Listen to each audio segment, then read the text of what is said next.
FanStream Sports. 3, 2, 1. Let's start. Hello, sports fans. Welcome to FanStream Sports. Nothing but pure sports. This is the JP Show. JP, it is so good to hear you back on the air. Stand by. Now, here's JP.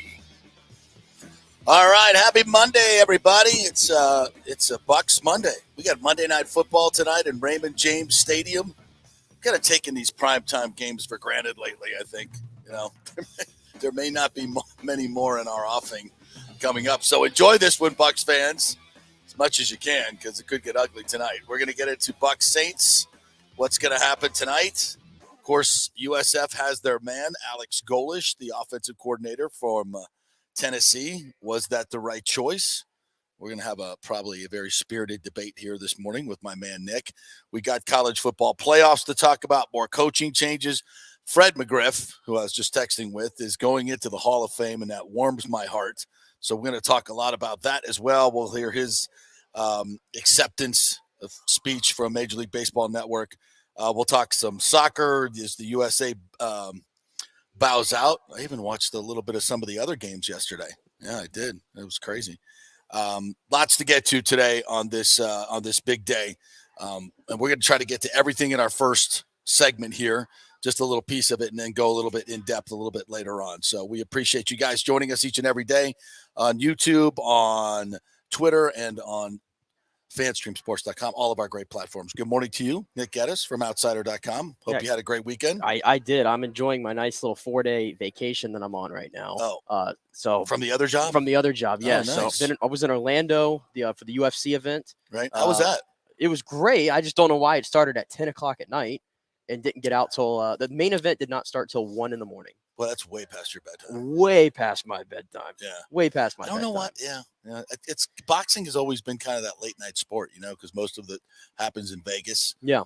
I didn't know that in the East Coast time. I didn't know that it still started that late on the East Coast time. I didn't either. I mean, I was snoozing a little bit, but it actually was a great fight. I don't know if you saw any of the highlights that popped up. Too much football on. There's this weekend, bro. There was Too a lot going great on. Football going on. There was a lot going on, and I do love when the Bucs play on a Monday because on Sunday you kind of just get to sit back and you can relax a little bit.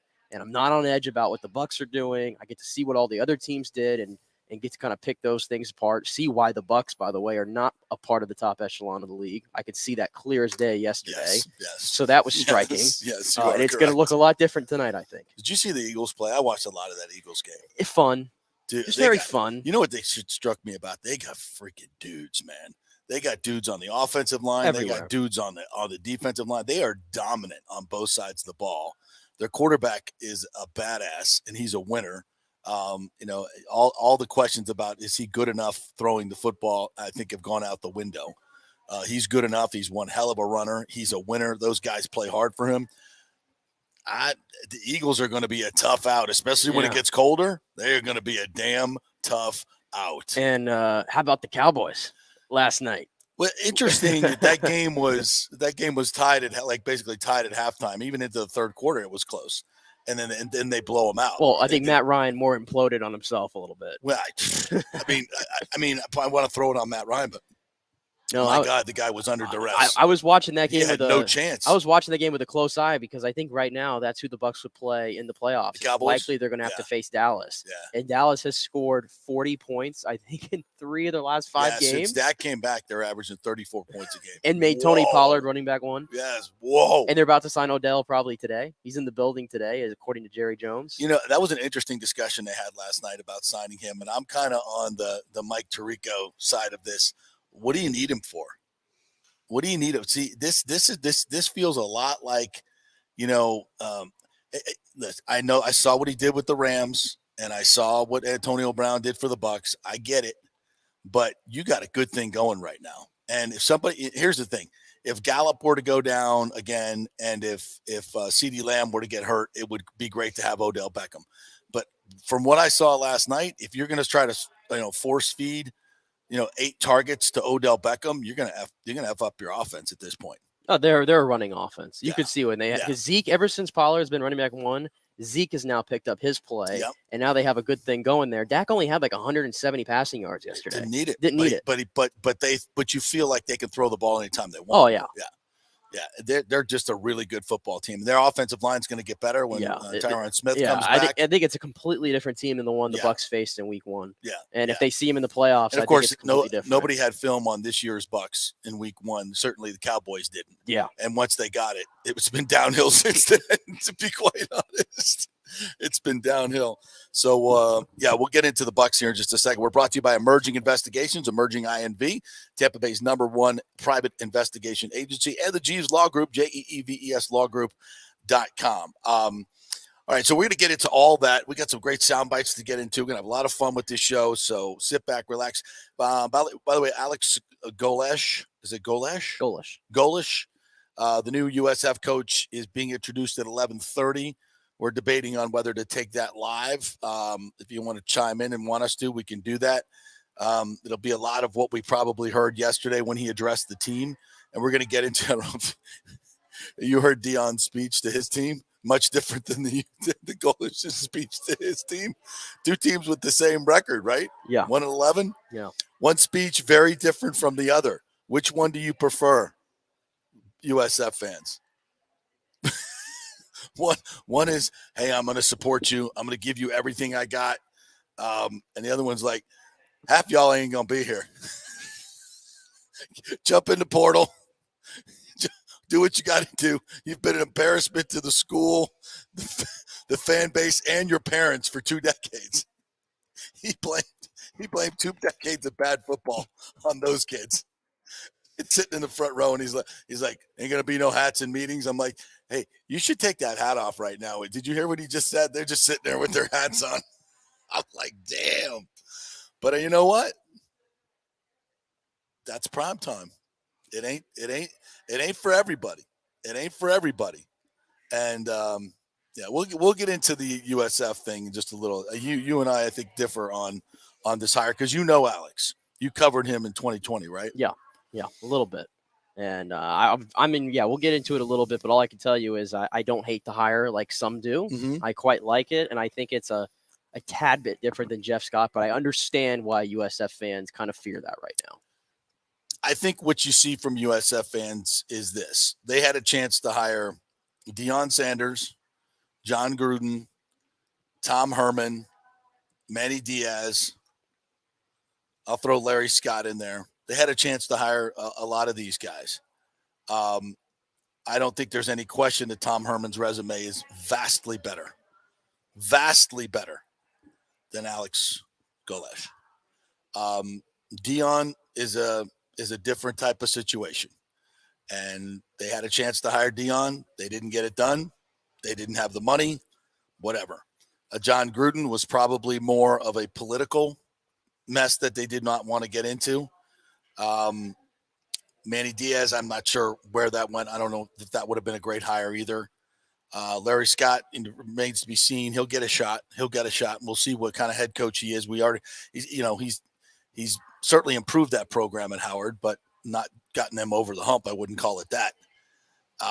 So we'll see. This is a prove-it hire. It's a big-time prove-it hire, and I don't think it's going to move the needle. Certainly doesn't move the needle nationally. It certainly doesn't move the needle like Deion. It doesn't move the needle like Gruden in a program that really needs the needle moved to get some excitement back into this program. And so Michael Kelly, he made his he's taking his shot with this guy, and there's a lot riding on it. It ain't going to be a quick fix, by the way. No, it's not. I see a lot of USF folks going, all we got to do is get a halfway decent defense. Like you're number one in offense already. It doesn't work that way, folks. It doesn't work that way. If I'm not mistaken, Jeff Scott was overseeing the number one offense in college football as well. And we all thought Jeff Scott was going to be a great head coach, and it just didn't turn out that way. You know why? Because we don't know how guys react when they get the head coach magic pixie dust, as assistants like to call it, because it changes everyone, positively or negatively. And there's just no way to really predict how someone is going to operate as a head coach. It's hard to do. And if you're Michael Kelly, you got to go. I mean, he certainly, Alex certainly has a lot of great support from some big time coaches. I mean, you saw the quotes from Vrabel, you saw the quotes from Josh Heupel. Yeah, and I believe he was coach of Tennessee. I believe he was like a graduate assistant under Jim Tressel at Ohio Yep. State as well. No, he's been influenced by some really, really good coaches, and he can take that kind of palette and bring it all together. For USF, it's going to be great, but it's going to be a slow build. There's not going to be. Yeah. I don't see them jumping in at 9-10 wins the next year. Could happen because the schedule is going to be pretty soft. The conference is pretty soft, but it's just, to me, I don't think he's an all-star recruiter, which is great, but he's an all-star recruiter at Tennessee in the SEC. A place with phenomenal facilities, and a phenomenal conference. Here's the thing, though. He was a recruiting coordinator for a decade at Toledo and Iowa State. And at Toledo, I know everybody's going, it's just Toledo. Well, Toledo was number one in recruiting in that conference. When he was there. Yes. When he goes to Iowa State under Matt Campbell, guess what happened after? Success. Yes. A lot of it at a place that's very hard to. Very hard to recruit to. And offensively, they improved a lot under his direction. And he's very specialized with the tight ends as well. And then he goes to UCF. Comes with Heupel, and UCF's offense, was like top 5 in the country and all that. Mm-hmm. And I was covering the team that season in 2020. And I remember when Heupel had left, this is before he had took Golesh with him. There was a little bit of talk about if they hired somebody in-house, a candidate, then Alex Golesh would be up because they thought really high of him. And then Heupel, of course, thought even higher of it and took him to Tennessee. And they go over there to Tennessee, and now top offense in the country this year? Yes. Now, and he's the play caller, by the way. There's a lot of people disputing who's actually calling the plays. Alex Golesh is calling the plays. Eric Bieniemy play calling? I don't have all those answers there, but as far as I've understood, he's the one calling the plays. That, to me, it's a red flag that Josh Heupel is the guy who is the overseer of this offense. He does the game plans, and then you have a play caller Bruce. Was it Bruce Arians or was it Byron Leftwich who was calling the plays? And then the guy goes off on his own, Byron Leftwich, and I will say the mentor too, leaves, and it's a disaster. I will say, by the way, it helps when I'm not saying that's going to happen. I'm just saying this is a question mark. Yeah, and I have to assume, by the way, he played a big role in getting Hendon Hooker over to Tennessee as well. Yep. When him and Heupel got there, and they turned Hendon Hooker. If he doesn't blow out his knee, they're probably in the playoff today. And the playoff, yeah. So. That's what I'm saying. I think there is upside to this move. That's there's what no it question. is. But no doubt about it, it is a risk for Michael Kelly, yep. and he has to. I think he understands. He just put his job on the line. Absolutely, he did with this hire, because if this doesn't work out, I don't think he's making another hire at USF. No, I don't either. It has, and let's. What are your expectations at this point? What are your expectations moving in? It's not moving into a new conference, but it becoming a new conference and a super soft conference. If he doesn't have 5 or 6 wins next year, I think you're disappointed. Really? Yeah. That's tough for me to get to because it's hard to win. Well, I know we just saw Tulane, for example, just went 2-10 last year, and now this year they're in the Cotton Bowl. They just won 11 games and they were 2-10, so it can be done. It happened at freaking Tulane, for crying out loud. That's right. So theoretically, that's why expectations should be high. Yeah, I will say, let's just see what they do in the portal here, because they've got to start see if they can reel some of these guys back in. It doesn't look like they're going to be able to reel in Jimmy Horn because he's already announced his top 4 and he's deciding on Christmas, and USF's not in it. Right. So he's probably likely gone. I don't think Weaver's hit the portal yet. So maybe he was waiting to see the next head coach. I think this offense has a lot of chance to be really even better than what it was. And it was 38th in the nation, I think, this year. Mm-hmm. I think no doubt about it, USF can get that into the top 25, top 20 maybe under Alex Golesh. And having Byron Brown, that's probably the first guy he probably talked to when he got here. I hope so. Because he's kind of got the same profile to Hendon Hooker, if I'm being honest with you. Very same kind of stature a little Gary bit. Bohannon coming back? I'm not really worrying about Gary Bohannon right now. Byron Brown is the future that you're investing in. Batee is the future that you're investing in, and then you go from there. Yeah. Couple of and while we're on the subject here, I don't want to mean to dodge it because I put something out over the weekend, and anybody who watches this show certainly knows. Last week I reported that the deal with Dion was 90% agreed to, but not done. And I'm going to read something that came from just to be flat out honest with you, the guy that gave me the other information that was wrong. This is the source that gave me the information. And So take that for what it's worth. Someone inside the Deion camp. And it's my feeling that I got played and he got played and we all got played by the Deion camp because they wanted to get the numbers up in Colorado. And the numbers, by the way, that he gave me, 5 years, $25 million, $5 million for the assistant coaches, were almost spot on to what he got in Colorado, except a little bit more. He got it ticked up a little bit more, which tells me he used myself and other people in the media to get those numbers out there to get Colorado to come up. And they did. And they did. And they got Deion. It said the $5 million, he said it came down to money. The $5 million figure I told you was Deion's number. USF wouldn't budge on the amount that offered, which I don't know what USF's figure was. But if USF would have paid the $5 million a year like Colorado did, Deion would be a bull right now. USF effed up bad. But take that for what it's worth. But that's, a question that I would like to ask Michael Kelly today, but the press conference is at 11:30, so I'm going to be here with you. Hopefully somebody does ask that question. What happened with Deion? How far along did it go? There are some people and I don't want to use their names because they have not allowed me to use the name. We had a private conversation, very much in the know in college sports, that basically said this deal with Alex Golesh was done 2 weeks ago. And that Deion wasn't even interviewed, or I shouldn't say interviewed, wasn't even really considered seriously. So that's maybe from the USF side. And if they didn't consider him seriously and they didn't want to pay the money, then I got a problem with that. Because, we'll play the two, welcome press conferences. And look, there's a lot of baggage that comes with Deion. There's no question about it. And some people like that approach, what he did in Colorado. And there was also the people behind the scenes that told me the roster issue was a big deal, that USF just didn't want to, tell 35 of their scholarship athletes to, you got to go, which is basically what Deion's going to do. He's not going to tell them, not going to cut them. Can't do that. But there'll be enough pressure to certain people when coaches, and this has happened forever, folks. When coaches want you out of their program, they can do it. All these scholarships are 1 year renewable deals, right? But if a coach wants you out, they'll get you out. You'll be treated so poorly that you want to leave, and no one wants to stick around where they're not wanted, right? Nobody wants that. So if Deion wants guys to go, he's going to make sure they go, and there's going to be a lot of feathers that are ruffled. Trust me on that. But if you want to win big and you want to win quickly, you got to ruffle some feathers.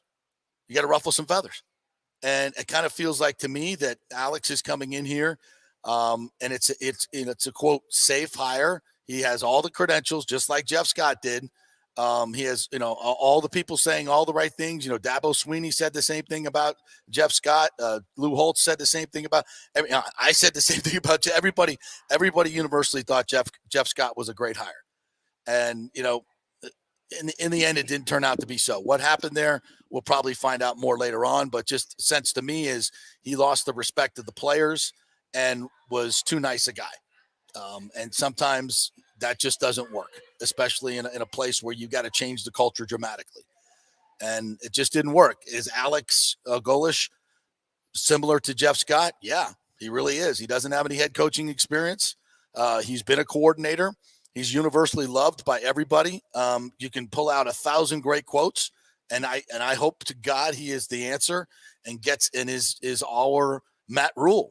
I hope he's that guy, but chances are he's not. Well, I will say, like I said, I understand some of the frustrations with the USF fan base because it comes off like I know you just said somebody had told you that this was in place weeks ago. Yeah. But it comes off just to the public like this was a panic hire because he wasn't really mentioned. I mean, we talked to people about this a lot, and we never really heard this name come up a lot. Never heard it. And if it did come up, I thought it was honestly going to be at a bigger job because he's at Tennessee, and I thought he kind of had a bigger reputation like that. Like I said, he might very well win the Broyles Award as the top assistant in the country here soon. Mm-hmm.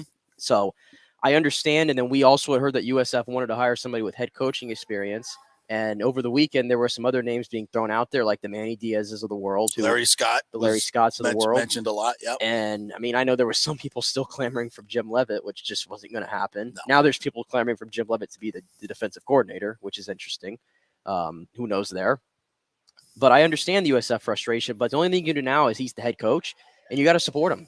Yeah. You got to support him. You got to support him. You got have no choice. You have no choice. You got to do it. I know that this head coaching search was just, at least it felt crazier. Maybe it wasn't that crazy because, I mean, USF, at the end of the day, did USF really leak any info and put it out there? No, they did it. They kept everything close to their vest, and they got a guy that a lot of people weren't talking about. I texted Michael Kelly a couple times, and he wasn't saying anything. So, and I get that. So it might have been chaotic maybe on the surface with all the reports and everybody, going around and all that, and that's just what it is, right? The head coaching search. Look, I'll be the first one to tell you, I feel like I got played. I had what I thought was really, really good information from somebody I know is very close to Deion. That's a fact, and has given me great information before. When everybody, it's been good information. This was bad information, but I still think it came straight from Deion, and it was to get the money up in Colorado, and it worked. And maybe he did that and never really contemplated going to USF. That's what some people think. I think otherwise. I think he really, and I'm not the only one. There's Bruce Feldman, who also went on the Eisen show, was telling Deion to go to USF. It's a lot of big players in media, big college football players, reporters in media were saying USF is the much better fit for him, and I still believe it. I think it's going to be an upward climb for the Buffaloes. I really don't. I think it's going to be a little bit harder than he thinks. They're already moving right now. They are. Oh, they're going to move fast. The effect. I'm coming. He said, I'm coming. He's coming. All right. The effect is fast. I have my luggage. It's Louis. I told you this dude could go to anywhere in the country and win. I still believe that. I think he's going to do just fine at Colorado. There is a lot of history there. Yeah. Now it's distant history, but there is history there. Speaking of Eric Bieniemy, it's still a beautiful campus and a beautiful town, like he was talking about yesterday. I mean, the Pac-12, I think, is gonna, once these two big giants leave, I still think it's gonna be wide open. I think he's gonna kill it wherever he goes. But again, that's Colorado's problem. USF has their man, and if you say it, then aren't you a little bit pissed that USF didn't land Deion? Am I supposed to be pissed? No, because I'm a UCF guy. I have. If you're a USF fan, are you pissed? Have zero dog in the fight. Are you a USF fan? You're pissed? Well, if you're a USF fan and Deion Sanders the name itself gets floated in front of you, I mean, of course you're probably going to have some sense of hope that that's going to happen. And then you hear Alex Golesh and you kind of feel a little bit let down. I get that, but you kind of just have to let it settle a little bit. And like I said, you got to support the head coach. Couple of comments coming in here. Joe F says, shout out to you, JP, owning everything with Deion. That's what separates you from the most. I appreciate that support. I've heard that a lot. I've heard a lot of negative, but I've heard overwhelmingly positive. It's like I told you folks, I try to give you a sense of what's going on behind the scenes because I've been doing this for 26 years here in Tampa. I have a lot of contacts, a lot of people that know people. I get information and I pass it on to you and I try to qualify it as best as I can. As I said, the deal was not done. This is what I'm hearing from somebody who's very close to Deion, that he's 90% agreed on most everything. And clearly that was not the case. That was not the case. I get it. And sometimes in these deals, you get played, and I got played, and I'll try not to make that mistake again. I also had corroboration from people in USF that Deion was there and meeting with people there and was being interviewed and taking seriously as a candidate. And I think I don't think anybody can really deny that. I mean, come on. So it is what it is. The sun came up today. Here we are today. We're working. Am I somewhat embarrassed by it? Of course, absolutely. But I did the best I could. And, I'm just trying to give you guys a sense for what's going on behind the scenes. You can sit and wait till the official word is made and, and find out a week and a half later or whatever. I'm just going to try to give you the best I know. When we did that with the Brady thing and we were spot on. I did it many years ago with Jimbo Fisher, spot on. With Bob Stoops, I said that deal was not done. They were negotiating and it didn't get done because the president stepped in at the last minute and said, no, we're not doing this deal right now. We're not doing it. So these things happen. It's a movable thing. Most times we're right. Sometimes we're wrong. And we try to qualify all the information. So I never reported that the deal was done. I never said he's definitely coming. And I'm sorry if I misled people. I apologize for that. And I'm going to do better in the future. But it is what it is. You got your man. And now we'll see if Deion does better in Colorado or if Alex does better at USF. Is it fair for them to be compared, though? Yes. You had a chance to get Deion Sanders. You had a chance to get Deion Sanders. Because we know how that's going to end. As Coach Bobby used to say, Coach Bobby, don't tell me how rough the water is. Just bring the boat in. And that's it. And it's like you had a chance to get prime time. I get that. And you didn't get him. I get that, but the situations are completely different. And how so? He's good. I mean, you can't. It's hard to compare them because Deion is a freight train that's not going to stop. Like he said, he's coming. That's why you hire him. That's why you do everything you possibly can to make it happen. You listen to Colorado though; they don't even have the money. I know they don't. They don't even have the money. I know they don't. I've never heard an AD admit that, by the way, out loud. Yeah, awesome. We don't have the money yet, but we will have it. That's right, because that's what happens when you hire Deion Sanders. You're living in your hopes and your faith, and you're being positive. You see the vision of it. And you said, I don't care if we don't have the money right now. We'll figure it out because you know what Deion Sanders brings? Money. Yeah. Money. If I'm going to compare him to anything, if you want to be safe, you want to be safe, and I'll go get the the well qualified. He looks the part. Good assistant coach. He won't ruffle any feathers. Come in here. I won't have to worry about him making any outrageous statements in the first meeting and telling kids to go into the portal because it might hurt their feelings. If you got that guy. You got that guy. Colorado's got their guy. Let's be fair. And we'll see how it turns out. Let's be fair. The only reason why you heard the Deion quote is because he has a documentary crew following him around everywhere. Okay, that's just the way it goes, and he admitted it. Everybody's going to be on camera. We're going to bring out. I think Alex was on camera. He was mic'd up. Okay, USF had it, but they chose to take that clip and put that one out there because it's the one you want to put out there. Compare. It could true, but I'm just going to say I'm not going to be put in a situation where I'm comparing Alex Golesh's tenure at USF to Deion Sanders at Colorado. I'm not doing it. If I'm going to compare tenures, I'm going to compare tenures, I'm going to compare Alex Golesh at USF and I'm going to compare Tom Herman at FAU because these two teams play in the same conference. That's fine. 4 hours apart. Are going to be going after the same recruits in the same conference they're going to be playing every year. Fair comparison. That to me is the comparison. Oh, well, you still had a chance to get Deion. He's moving into a much tougher conference, so yeah, it's going to be tougher for him to win. And I'll tell you right now, Alex Golesh should get more wins this year than Deion, but we'll see what happens. That ain't happening. Then you hired the wrong guy. If this guy, if Deion can go to you said Power yourself, 5, it's not going to be quick. It's not going to be quick. I can't. That's because you hired who you hired. Listen, if it was prime, I wouldn't be saying. If it was prime, I'd be saying you should win 9 to 10 games. We came into the season this year and we hyped up this team big time. Yeah, we did. I'm a UCF guy. Yeah, I picked USF to beat UCF at the beginning of the year. Yeah, you can go fact check me. I did. And if they don't run it into the line 3 times, they would have. By the way, we had a lot of faith. We had Gary Bohannon on the show. We had Brian Battie on this show. We had a lot of excitement about it. Yes. And we came out and said they're going to be bowl eligible. I made that bold prediction. Yes, it didn't happen. It doesn't happen. It just sometimes it doesn't happen. Mm-hmm. And so just for me to go out here and say, oh, USF's going to win 5-6 games next year. No, I can't see it.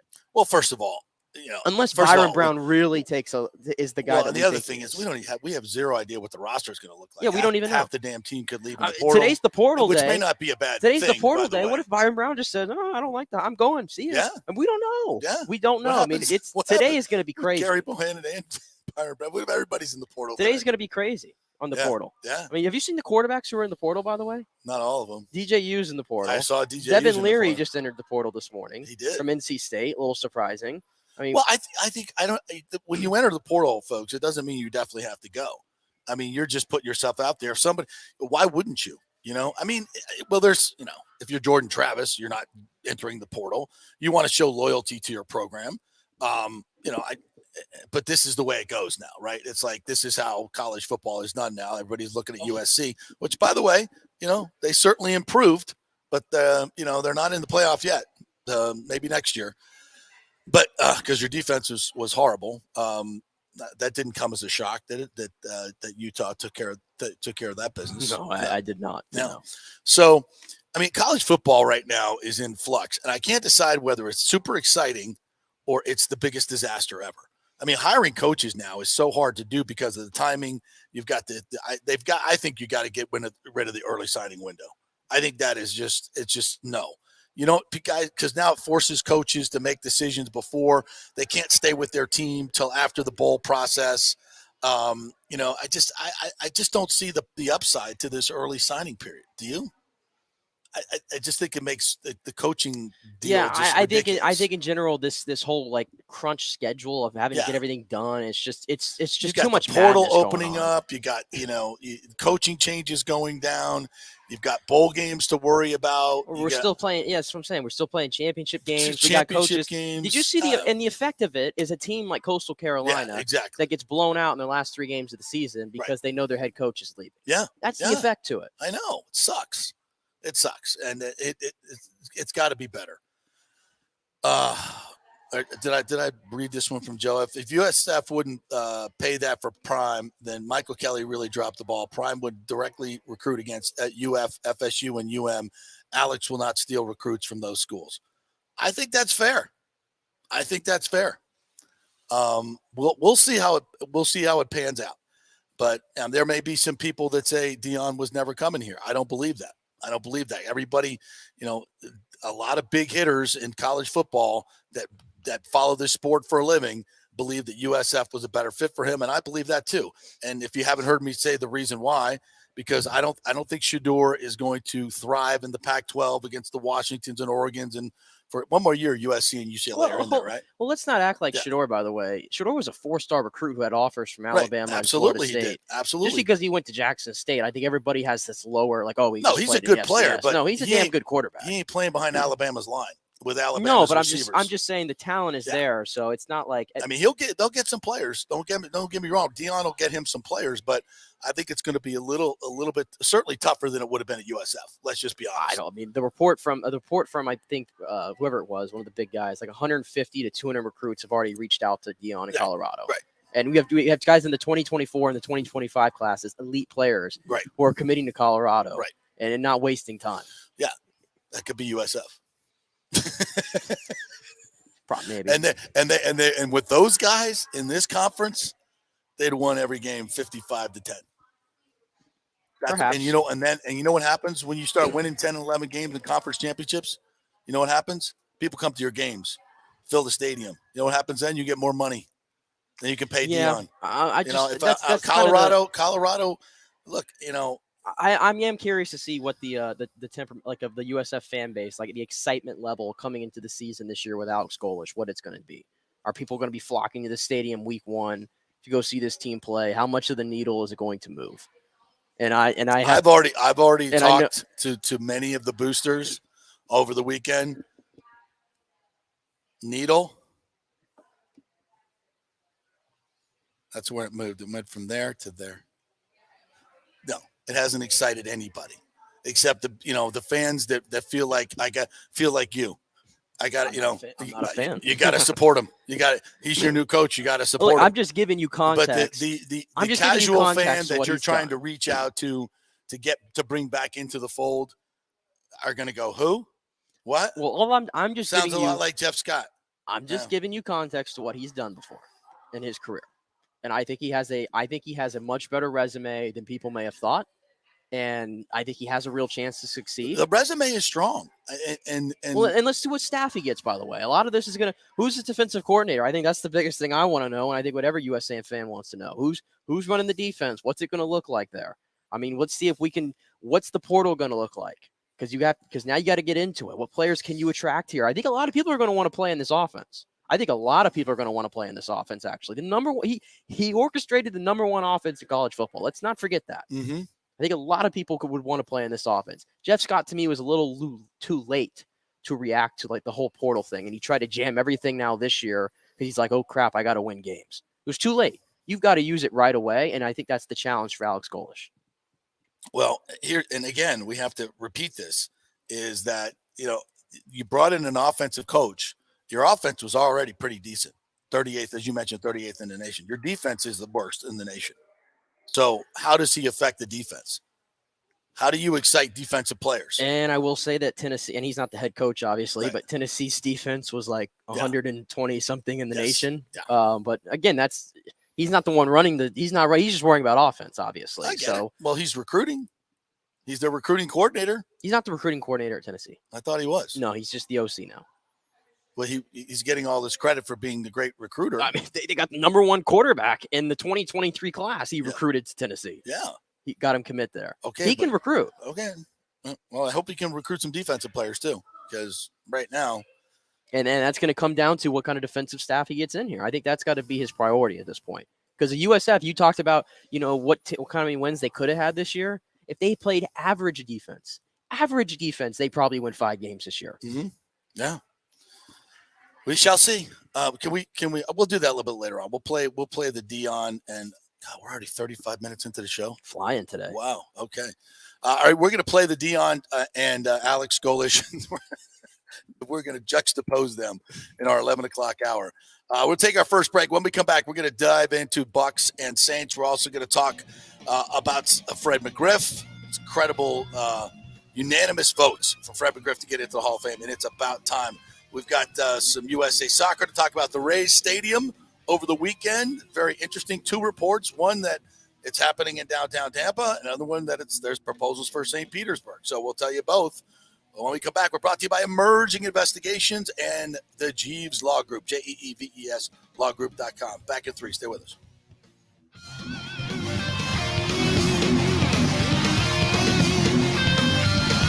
JP here for the Jeeves Law Group. I've known Scott Jeeves for quite some time, and he's just like us, a huge college football fan. He loves his Gators. In fact, he sponsors our Gator Report every Thursday at 11 o'clock with Scott Carter from FloridaGators.com. But he's not just another PI attorney. He is a ferocious advocate for his clients. Scott Jeeves is a board-certified civil trial lawyer and a certified circuit court mediator practicing in Tampa Bay for over 30 years. He is an AV preeminent rated civil trial lawyer and certified circuit court mediator. Folks, these designations are not just given out. They're given only to the best trial attorneys. But more than anything, Scott takes these cases personally. I've heard it from his clients. He's a fighter you want on your side. Insurance companies hate it when they see you're represented by Jeeves. He's just different. 727-894-2929 or go to JeevesLawGroup.com. That's JEEVES lawgroup.com and tell him JP sent you. Guys, let me tell you about Bay Area Modern Medical Center. Are you experiencing low sex drive, fatigue, hot flashes, moodiness, and you just don't feel like you have the vitality you once had? You're not just getting old, it's likely low testosterone. Studies over the last 20 years show a shocking decline in younger males aged 16 to 39. Older men have seen a sharp decline as well. Do something about it. Go see my friend Christopher Lugo at Bay Area Modern Medicine. Testosterone replacement is not a frivolous treatment. It takes a professional targeted approach that focuses on total body wellness, vitality, and emotional stability. Not a one-size-fits-all approach like many clinics use.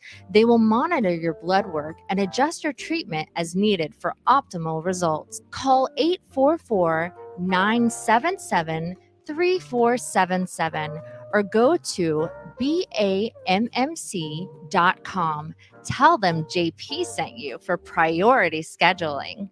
Now is the time to make sure your home insurance is in order. In the last year, many of us have made improvements to our homes. So call the folks at Italiano and discuss these upgrades to make sure you have enough coverage. According to a recent report, almost 64% of homeowners don't have enough insurance on their home, which is their most valuable asset. Also, a great time to make sure you have flood insurance. Even if your mortgage company does not require flood insurance, your home could still be at flood risk. Another big item as we enter hurricane season is making sure your pool enclosure is added to your policy and there will be no issue at claim time. That happens a lot. So call your friendly agent at Italiano Insurance to review your policies today. 813-877-7799 or ItalianoInsurance.com. Attention, if you are home shopping or looking for a refinance, and even if you already have the approval letter, you must call my man Scott Fitzgerald at American Mortgage Services. Scott has a brand new program available in the greater Tampa Bay area called the Community Advantage Loan Program. Get this, no money down, no mortgage insurance, no points, no origination fee, purchase or refinance, and loan amounts up to $647,000. Now, there are some application requirements. It must be a single-family home, 1 unit, primary residence, and have a minimum 640 credit score. The program only applies to certain neighborhoods, so you have to call to find out if you qualify. So call Scott Fitzgerald at 813-294-7595 or email him at scott@amstampa.com. Now, even if you don't qualify for that program, Scott will shop your loan around, get you the best rates, and won't charge you the huge upfront fees. And if you've had issues with your bank calling you back, Scott will return calls immediately or at least the same day. 813-294-7595 or email him, scott@amstampa.com. Scott Fitzgerald, MLS 386722, American Mortgage Services, 1000 North Ashley Drive, Suite 1020, Tampa, Florida. Coming back at you. Now, more with JP on FanStream Sports. It's only just begun. All right, welcome back to the JP Peterson Show, brought to you by Emerging Investigations. If you have a issue with your spouse, maybe you're wondering what's going on there, or maybe a disgruntled employee, or you need any type of private investigation, insurance fraud, missing person, you have a criminal matter, or just a legal matter that maybe you're not getting enough help from the police. Well, it's a great opportunity to use Emerging Investigations. They're a family-owned business. They can do some things that some of these bigger corporate investigation agencies cannot do, and they get results. So if you're running into an issue like this, don't try to take matters into your own hand and snoop around on phones and social media. Let the professionals do it and get a pure and accurate information for life's biggest decisions. It's Emerging Investigations, emerginginv.com is the website. So give them an email or just call Rachel, and they'll be happy to help you guys out and tell you about the process, emerginginv.com. All right, so let's get into a little Monday Night Football tonight. As the Saints come in, and this is a team that has certainly had the Bucs offensive numbers. I mean, absolutely.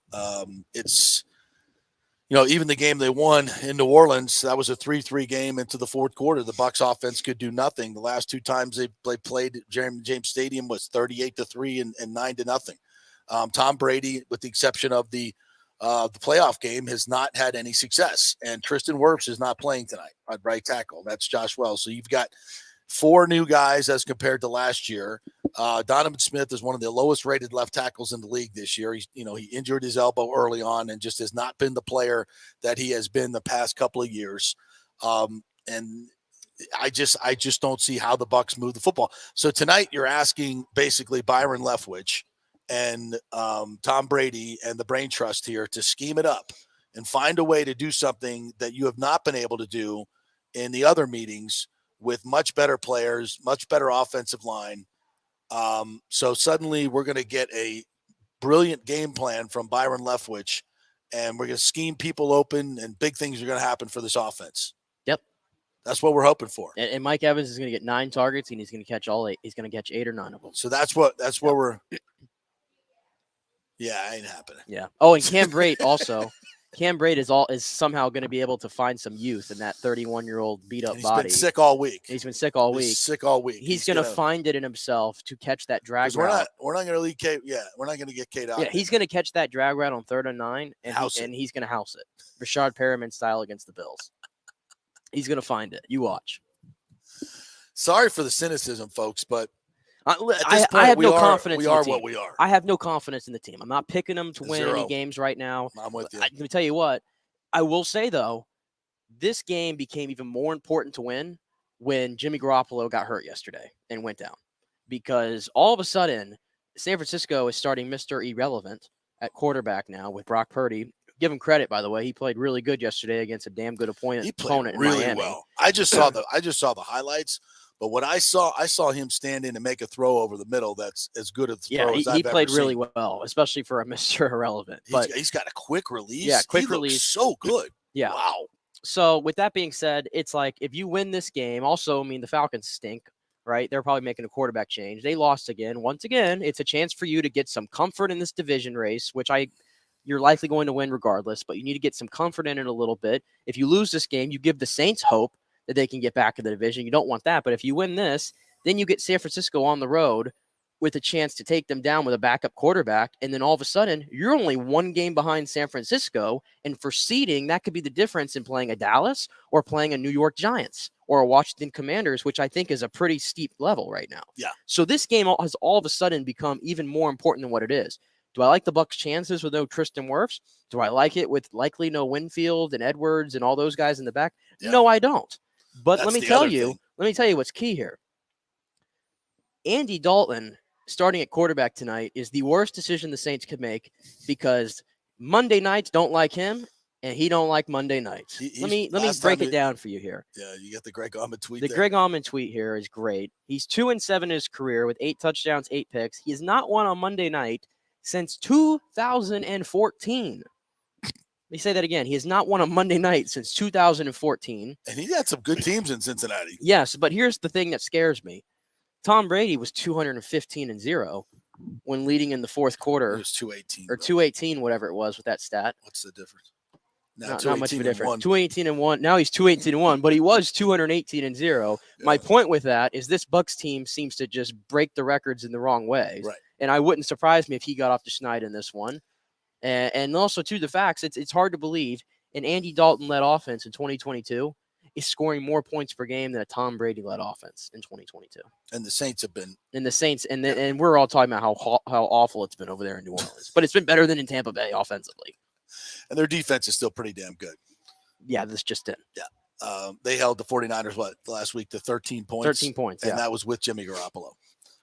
So I just, we mentioned all the injuries for the Buccaneers, and there's going to be a lot of game time decisions tonight with Winfield. I think the one that's been ruled out, though, I was only Tristan Wirfs, but I think there's a lot more guys that Edwards, Winfield practiced, I think, a little bit, but I'm just not sure how many of these guys can go, and we're not going to find out probably until later tonight. And the defense looks completely different without Antoine Winfield in there. Yeah, it completely really does. different. It really does. But they could get Logan Ryan back, which is a big deal because that's when we were getting turnovers while he was playing in the back. It looks like right now, Edwards, Bunting, and Winfield are doubtful to play. Yeah, and but Logan Ryan could be back. Yeah, I didn't see Logan Ryan on the injury report. Yeah, he's been practicing and he's scheduled to come off the IR, so that would be a big boost because they were getting turnovers when he was back there, and they haven't done squats since he was injured. So that would be a big get back. But when if you don't get Winfield, this team just needs to get healthy. But this is a swing game. I mean, you can win it because I don't think the Saints are going to score a lot of points. You get a couple turnovers here tonight, you can win this game. I mean, I'm all over the under. They didn't score. I got the under at 40.5, and I think it's baking that. Right? Baking that. Absolutely. Hey, the Saints didn't score a lot of points the last time these two teams played in primetime at Raymond James, but right. The Bucs didn't score any. Yeah, so exactly. But I think it's going to be a low-scoring game, and if you can get a couple of turnovers, which Andy Dalton will be more than happy to serve up, you could win the game. It's a winnable game. I'm not saying it's not winnable. It's certainly a winnable game. But I just, even if you win this division and you get a home game where the Cowboys come in here and house you, I just have no confidence in this coaching staff. If Todd, and I'll say it again because we said it all last week, but if Todd Bowles is going to coach, to win every game 17-10, this team has got no shot. Zero shot. You cannot coach that way in the NFL presently. And that to me, by the way, is how he's coached this entire season. Going up against an offense that's slightly more competent than the Bucs, but we're not expecting much with Andy Dalton Monday night. Right. Would it surprise you if Todd Bowles has the same exact philosophy that we can get by just winning this game because it's going to be tough to score against their defense? He doubled down on Monday. Why would he change? Are we going to see any shots today? I don't think we are going to see anything. They're going to be. They're not going to have time to take any shots. They're not going to have time to take any shots anyway. But I don't think it's going to be even near the game plan, even if Wirfs is in there, because I just think that they think so highly of the Saints defense, and I understand they play really well against the Bucs. They're just not going to force anything. It's going to be ultra safe tonight, I think. And Fournette's back, so we get Fournette up the middle, play one, because that's what Byron does. Then we get wide receiver screen, and then we get incomplete on third and 8. So that's the game plan tonight. Based on the history of this team, that's the game plan tonight.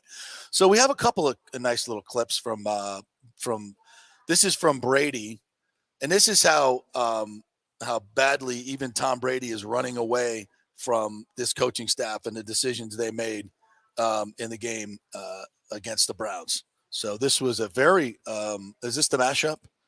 Because I kind of wanted to hear the Scott Reynolds. Yeah, this is the Did we get the whole question in there? I believe this is the one where you get the whole question with Brady. Yeah, and Scott. That was outstanding. I think I'm on to the Saints. No, we didn't get the question. Yeah, I'm not thinking about last week. It's Thursday. That was last Sunday, so.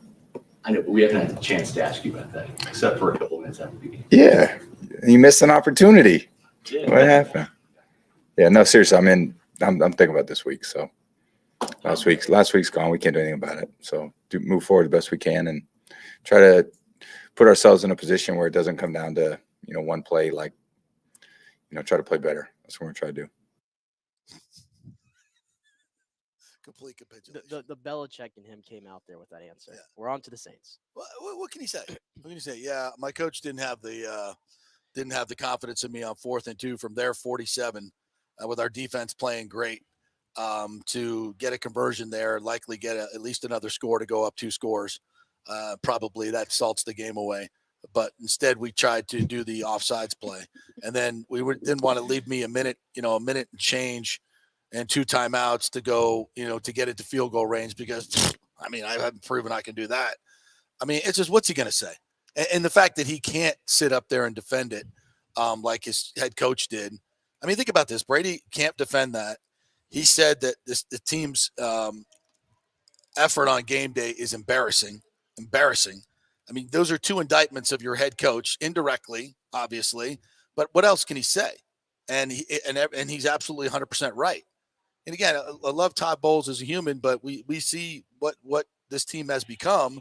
A lot of it is because of personnel. I get it, but you got to be better offensively than this. You got to be better as a team in terms of getting wins. Your game management has been terrible. It's embarrassingly timid. And you can't win games 17-10 in this league, even when you're playing Cleveland. And tonight, by the way, this is obviously the matchup, Mike Evans and Marshawn Lattimore, which, just being honest, Mike Evans has not had a lot of success in this matchup over the year. And clearly Lattimore knows how to get in his head and get him all riled up. And Mike's got to really watch it tonight and play controlled. But if I'm the Bucs, it's just – I know he's Mike Evans, but right now he's just not all there. Yeah. It's just not there, and this is the worst matchup for him based on the form that he's in right now. I don't want to see force feeding to Mike Evans. If Mike Evans gets 4 targets tonight or 5 targets, I'm really not going to raise hell about it because I would not force feed again it like they did last week because he just wasn't there and he just wasn't open, quite frankly. Somebody else has got to make a play tonight. Chris Godwin looks like he's getting close to being Chris Godwin again. Yeah, let's hope they don't take out his knees again like they did last year. I'm going to be honest. I think Julio Jones is close to having one of us, at least not he's not going to be the Atlanta Julio. I'm not saying that. But I think he's close to getting one of those games where he could get 6 catches, maybe 7 catches for like 90 yards, maybe break 100. I think he's getting close to that. He's playing about like 45-50% of the snaps. He's getting like 3 or 4 catches, maybe 1 down the field a game. Watch for him tonight. I want to see if he can get one of those games in him because he looks really healthy. And when they've gotten him the ball in space lately, he's had some burst. Yeah, so I want to see Julio Jones maybe get the ball a little more tonight. That's what this calls for. This calls for a different game plan. Yes. This calls for something dramatically different. Like, let's feature K-Dot and Julio Jones and use Mike Evans and Godwin as decoys because they're going to get all the attention. I would certainly still have Godwin in the game plan because even when people know it's coming to him, he finds a way. He's just too good in competitive catches, and you can't take him out. But you got to try something different. Use Keyshawn Vaughn in some way that's different. Use Rashad White in a way that's different. I saw all over the NFL yesterday, I see running backs lining up out wide, getting lost in the mesh, coming across and being wide open. That's the Joe Burrow play that I saw yesterday to Chris Evans. You want to know my favorite play call today yesterday, by the way? It was in the Cleveland game. Now, I know nobody wanted to pay attention to that game because it was awful. But it was a 3rd and 1, I think, and Brissett comes into the game. Brissett's big body. He's really good at quarterback sneaks. They bring him in. He was in there as a decoy. What did they do?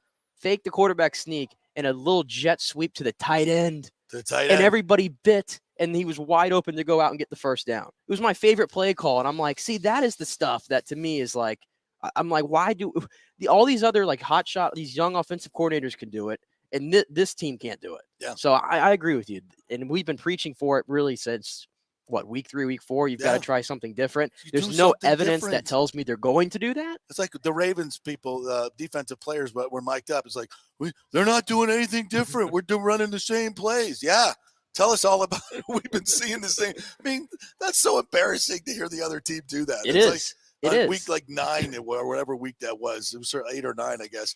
It's like they knew exactly what was coming, and you didn't change at all. Yep. I mean, it's embarrassing. You look all around the league, and that's what this calls for tonight. That's what I'm scared. Do something That's different. what I'm scared for tonight about the Yeah. Bucs being on prime time. Yeah, Is it could get ugly. everybody's going to see this coaching malpractice on full hand. It could be laughable. It could. Yeah, It could. But show us different. Yeah. I would love to come on here tomorrow and say, "Wow, that was awesome." Yeah. You see how they mixed it up, blah blah blah blah. Yeah, Yeah, and Chris Cole here said, "Gotta have faith." Yeah, based on what, Chris? I'm trying. We tried that last week. I've been It trying, didn't but work out well for I us. continue to get let down. I've been watching a lot of these games at home with Casey, and she could tell that I'm getting let down right now. Oh, yeah. And she's tired of me. She asks me every day after a Bucs game, "Why do you do this? Yeah. Why do you put faith in this?" Even she's asking, "Why do I do it?" So guess what? I'm not going to do it this week. I go back to the Rams game, and that game, we're all sitting in the press box just laughing at how predictable the offense was. I mean, they come back and win that game, but don't forget that game was laughable. How bad the Bucs were playing on offense. I mean, it was laughable. Guys were falling down, running into each other. I mean, it was laughable. Yeah. And I hope it's different tonight. Do we have a gem? Of course it does. Do we have a gem from Byron? Yeah, well, listen to Byron. He was asked the same set of questions, multiple of them, about what happened in Cleveland, and I thought his responses were a little bit telling here as well. Okay. But ultimately, to say why, I think that's more of a head coach question. Really, that's something that Todd would answer. So in those situations, he's always the one that calls the shots. I mean, as assistants, you can't, right? We can't call them, so it got to be somebody on the field, but those are things that's always questioned when the things don't work out your way. Obviously, if we'd have had something that we wanted, we'd have went and got at it and got something. We didn't get what we want. That was the outcome. Are you surprised Tom didn't call a timeout in that situation? No, I'm not surprised by anything. I mean, if you were Tom had urged Coach Bowles Because we told him not. call They that told him timeout, not to call would that timeout. have been different, or- He wasn't allowed to call timeout. Communication between us three, I'll leave between us three. Do you get why some people wondered why a timeout wasn't called there? Oh yeah. I get it. I understand. Were you fearful at all that Tom, in that situation, if you didn't get a big play on first down on the screen pass, were you fearful that Tom might throw an interception?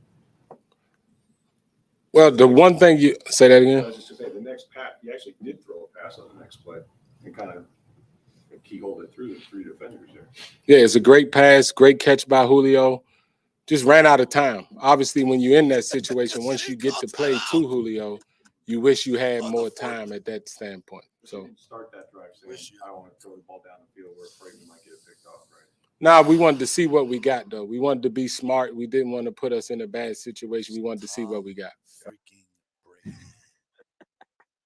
It's Tom freaking Brady. And this is why I don't have faith, by the way. It's Tom freaking Brady. You can't defend it because it's indefensible.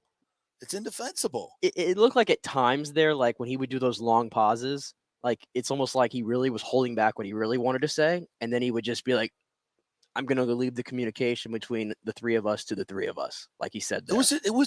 And everybody keeps coming back to the timeout on the last drive, which is absolutely, a disaster. You had to call timeout there, but you had to call timeout before the 4th and 10 play. You had to call timeout. Like I'm watching the screen going, what are you doing? I like what he said. You have Tom Brady, even if they score, which you have to anticipate they're going to score, you have to anticipate that. And you could say, well, what if they got a penalty and then you're saving time for them? Whatever. What if, you can come up with a lot of what ifs. You got to go with what's most likely to happen and have a scenario ready for it. Yeah. Even if they score, you have 1:08 and Tom Brady and 2 timeouts to get into field goal range. I mean, who's not taking that bet against the Cleveland defense, the third worst scoring defense in football? My favorite quote too that he had there was after Julio made the catch, we wish we had more time. We all do. You had a chance to have more time. And I think the most egregious thing was not going for it on 4th and 2 at the 37. Of all those, because that play, even if you don't get it, first of all, you've had 2 weeks. You should have a 4th and 2 play that is going to work. You had 2 weeks, but you gave your team the week off the week before because they were so good. You had to give them the week off. You didn't want to practice because their execution's been so good offensively. We don't need to really practice, so you guys just take the week off. Jesus. And then you don't have a play for 4th and 2, and then you go up there and do that stupid-ass, let's draw them off sides, high school bull crap, and you ask Tom Brady to do it, and you punt the ball, and then within one play, they're already back at where you would have given the ball up. I mean, and that's not results-based. I'm talking about that was before you punted it.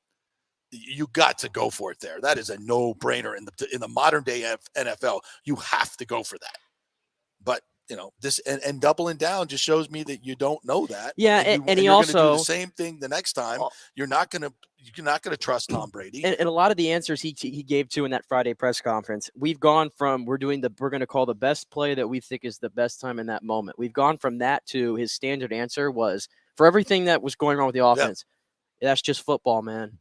That's just football. Yeah. No, it's not. It's not like when that's football when the other team is better coached. When he was directly asked why Kate Otten didn't get any targets and why is Brady, that's just football. Sometimes the guys don't get it their way. Yep. It's not. That's not an answer. You're the offensive coordinator. That's not an answer. Your job is to get guys the ball. I can't make it happen. You're the offensive coordinator. You can make it happen. You have the power.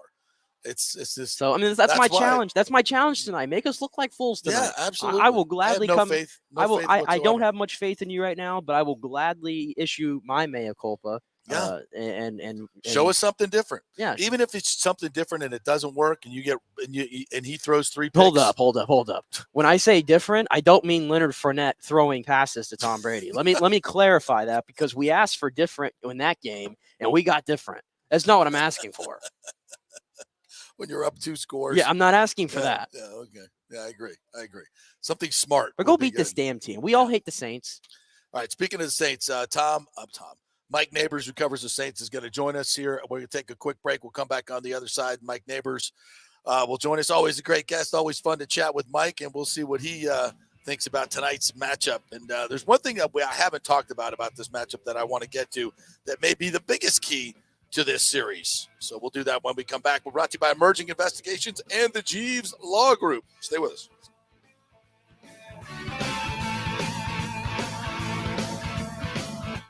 Was your car totaled in an accident? Did your insurance company use Kelley Blue Book or NADA to appraise the value of your car? Chances are they didn't, and you got shorted maybe thousands of dollars. Call the Jeeves Law Group for a free case evaluation because your insurance company may still owe you money. 727-894-2929. It's a free call, so why not find out if you have a case? Insurance companies have been running this scam for a while, and most folks don't know if they've been shorted. Trust me. Scott Jeeves is a different kind of attorney, the kind insurance companies hate to go up against. He could recover thousands of dollars, so why not call? 727-894-2929 or go to JeevesLawGroup.com. That's JEEVES lawgroup.com and tell them JP sent you. JP here for Emerging Investigations, Tampa Bay's premier investigation agency. Do you suspect your spouse is cheating or involved in a divorce, that your spouse is hiding money, an ex-employee or current employee with suspicious behavior? Is there a criminal matter you need help with? If you need information you can count on, using the professionals at Emerging Investigations is a slam dunk. Emerging Investigations is a licensed and insured private investigation agency, family-owned. Emerging is your ideal resource to secure evidence and validation, allowing you to make informed decisions in life's biggest matters. Led by industry executive Brian D'Antonio, Emerging possesses the experience and resources to get needed results. Emerging Investigations maintains an excellent reputation as a premier investigation agency. They are known for results. You're not just hiring a PI, but an organized, dedicated team using state-of-the-art technology. Their proven investigative methods produce crucial information used in criminal cases, insurance fraud, and personal injury claims. Many local attorneys, industry agencies, and your concerned neighbors all count on Emerging Investigations. Just go to their website, emerginginv.com, or call 813-291-FACT. That's 813-291-FACT-3228. Get results you can trust in life's biggest matters. Emerging Investigations. It's that time of the year to renew or shop your health insurance provider, and you can get great health insurance for $20, $30, $50 a month. Just call 844-310-9961 to help navigate the health insurance marketplace. 1 out of 3 people in Florida are uncovered because they think they can't afford it. It's not true. I made the call a couple of years ago, and they helped me get Blue Cross Blue Shield coverage, Florida Blue, for just $20 a month. Last year, it went up to $49. Are you kidding me?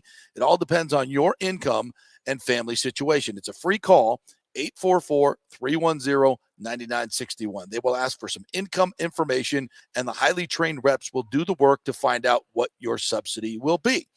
844-310-9961. And if you have a plan through your employer, you may be able to get it cheaper here. It's a free call, folks, and this has been a lifesaver for me and saved me thousands of dollars over the last few years. And you could choose your plan. That's 844-310-9961. Get covered like me and thousands of others and save thousands. 844-310-9961. Hey guys, Serena Fazan here for the Golden Diamond Source. Are you looking for the hottest trends in men's jewelry? Ladies love to see men spice it up with something cool from the Golden Diamond Source. Whether you're looking for a gold chain, fashion rings, even a pre-owned Rolex watch, or thinking about getting engaged, there's only one place to go. Go see my friends, Julie and Steve Weintraub at the Golden Diamond Source for your one-stop jewelry supercenter. It's never been more important to shop local and support the businesses that support our amazing Tampa Bay community. None better than the great folks at the Golden Diamond Source, 3800 Ulmerton Road, or online at goldendiamond.com. Let's go. Right now, back to the show with JP on FanStream Sports. All right, welcome back to the JP Peterson Show, brought to you by, in our second hour, Bay Area Modern Medical Center, BAMMC.com. If you are looking to lose weight, testosterone replacement therapy, or just get your immune system built back up, or just need a new general practitioner, that's the way to go. Modern philosophies, modern techniques. That's Bay Area Modern Medical Center, BAMMC.com. And by the Jeeves Law Group, JEEVES lawgroup.com. Mike Nabors is going to join us here in a little bit. We will have him when he jumps in. We'll get him to you. Couple something I had to jump into right now. I want to get to because it's something near and dear to my heart. Nick Bollettieri, the famous tennis legend, has passed away at the age of 92.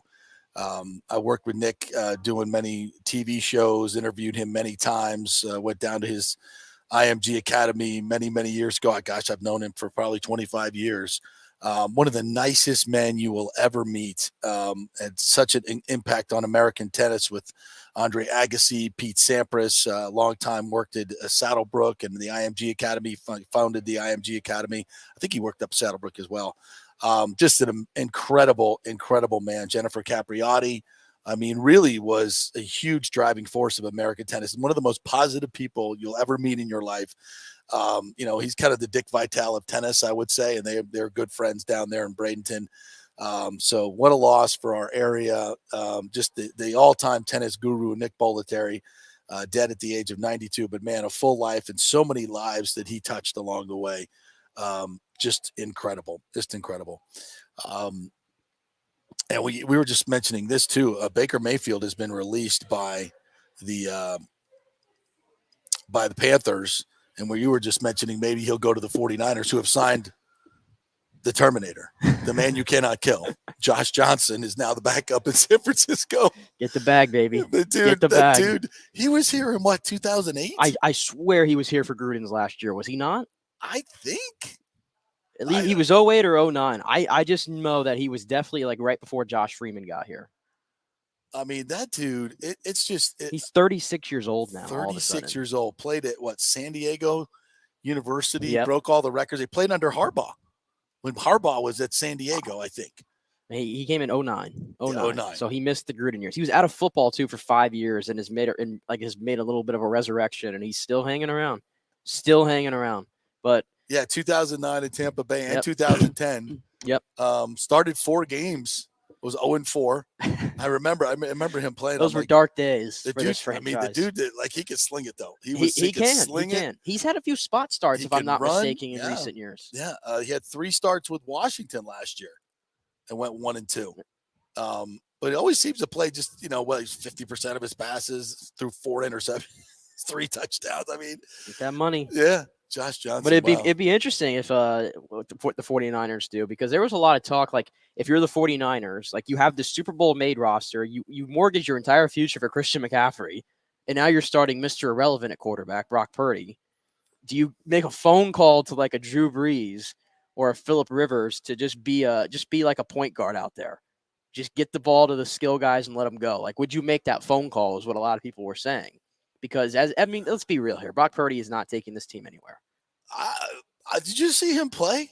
I did see him. Unless he's the next coming of Tom Brady and a 6th, 7th round pick and he's going to just go on some miracle run. I'm just like eye test. Like watching him play yesterday, his quick release, his accuracy, getting the ball to playmakers in space. I mean, you got Shanahan calling. All you really got to do is throw about 25 passes a game with this team, and a lot of them are going to be pre-read. Screens to Deebo Samuel, underneath throws. Flip outs to the backs, you'd have to push it downfield. Not that he doesn't have the arm and the accuracy to do so. Damn if it ain't a good spot to step into. Damn, yes. Wouldn't you like to be in that spot? And so many times it's not so much about the quarterback himself. It is the team around him, and that team is freaking loaded. Yeah, and if you got to throw it to George Kittle and Deebo and Brandon Ayuk, you got these just studs everywhere. If I'm the Niners, I would probably get on my knees and beg Andrew Luck to come back out of retirement before I even touch Baker Mayfield. Yeah. There is no way I'm bringing that guy into my locker room. Yeah. I'm not messing with my chemistry. And Baker Mayfield, I don't trust him to get the ball to any of these guys. Right. So, just what I saw from him. Brock Purdy played. I don't think McCaffrey wants him either. Yeah, he was good in college too, and the dude can play. I'd be until he shows me differently. I'm not saying he's Tom Brady, but I'm saying when that offense, he'll be Cooper Rush. Go with the known guy. All right, well, let's bring in our good friend Mike Nabors, who covers the Saints, covers the Bucs, coming into our great neighborhood here. He's a best-selling author with his book about Drew Brees. What's up, my friend? How are you? It's been a while, guys. I'm good. How are you? Good. You're coming up on another Christmas season for your book. Your book did great last Christmas, right? So yeah, we're going to do a little re-release. Man, it's crazy. It's been a year, but it's been a fun year for sure. Yeah, absolutely. Well, here comes a game tonight that we thought would, really be a big time Monday night. Two of the better teams in the league, and it turned into two of the teams that have been extremely disappointing on so many levels. I have absolutely zero confidence now in this Buccaneers coaching staff after that debacle in Cleveland. Before we get to the Saints, what are your thoughts on what you've seen from the Bucs so far this year? I think there are a lot of parallels, frankly, between the Bucs and the Saints. You have two head coaches who were failed head coaches before they took over the season, Todd Bowles and Dennis Allen. You have two teams who had all these expectations, but they've had injuries. They've been disappointing to a large degree. I know from the Saints' perspective, they've been undisciplined, especially offensively. The defense hasn't played that well until recently. I think the defense is coming around a little bit, and the Bucs may have concerns about that. But in terms of the Bucs, you could talk about Tom Brady till we're blue in the face. I know you guys are both blue talking about Tom Brady, but I just think it's the offensive line. And I think the big thing with the Bucs, and it's not breaking news here, they miss Gronk. They miss a lot about Gronk, especially the 2 years ago Gronk. Maybe not last year as much, but Gronk cured a lot of ills on that offensive line. Was Brady's, safety blanket, security blanket. Yeah, all security blanket. Yeah, I mean all that stuff. I think they miss Gronk, and I think there've been injuries and distractions and a little bit of everything. Bad coaching too.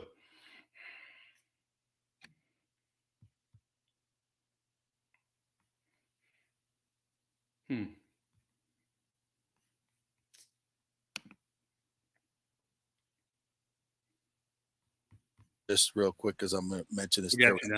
Okay, we're good. Yeah. Sorry, we had a little Wi-Fi thing there. It's never good when you have the little swirling thing going. The little swirlies. It's never good. I hate the little swirlies, man. So you were talking, and it's a great point you make. Very similar team. What's different, really, between these two teams is the biggest difference I see is the Saints are dead last in turnover margin, -14. And the Bucs are actually much better than that. I think they actually still have a plus ratio, which is, they're tied for 8th with a +2. And, and all the other metrics, especially defensively, the Saints, offensively, the Saints have been better. So it's kind of a weird matchup. Certainly not what we expected, right? No, I think we expected maybe Jameis Winston. We would see Yes. how he would do this year, and that would add a little more drama to this game. I think it's amazing when you look at this series since Tom Brady's been with the Bucs. I mean, Brady leads the NFL, guys, in yards and touchdowns, and is shut out by the Saints a year ago, and has not thrown a touchdown pass against the Saints and Ray J, which is crazy in the first 2 years. But yeah, I mean, we all thought this would be, especially the Bucs. They were big favorites to win the NFC South. But if anybody was going to push them, it was the Saints. It was the haves and have-nots. The have-nots would be, the Carolina Panthers and the Atlanta Falcons. So the Saints, to me, are very complicated because they can't force turnovers, and they have so many turnovers. But I'm not a big Andy Dalton guy. But Andy Dalton really hasn't been the problem. I mean, that is the weirdest shutout I've ever covered a week ago out in Santa Clara. They lose, what was it, 13-0, I think? 13-0, yeah. And they had so many opportunities to win that game. I mean, Kamara fumbles at the goal line, pops in the air, tight end Jawan Johnson you think was going to land on it and doesn't. And that's what happens to bad football teams. Yeah. You make mistakes, you can't catch a break, and it happens over and over and over again. I'm not comfortable picking any team tonight because both teams are extremely flawed, and they have all kinds of issues from coaching to execution on both sides of the ball. And you mentioned, though, like Andy Dalton, and it just seems like a theme this year. I mean, he is what he is. I mean, Andy Dalton starting games in 2022 doesn't seem ideal. But with that being said, why do you think Dennis Allen just continues to just kind of go back to him? Because it seems really odd what's going on with Jameis Winston there and just not even turning it to him at all right now. I don't know if you're old enough, Nick. It's like that old Billy Joel song. It's a matter of trust. He doesn't trust Jameis. He trusts Andy Dalton.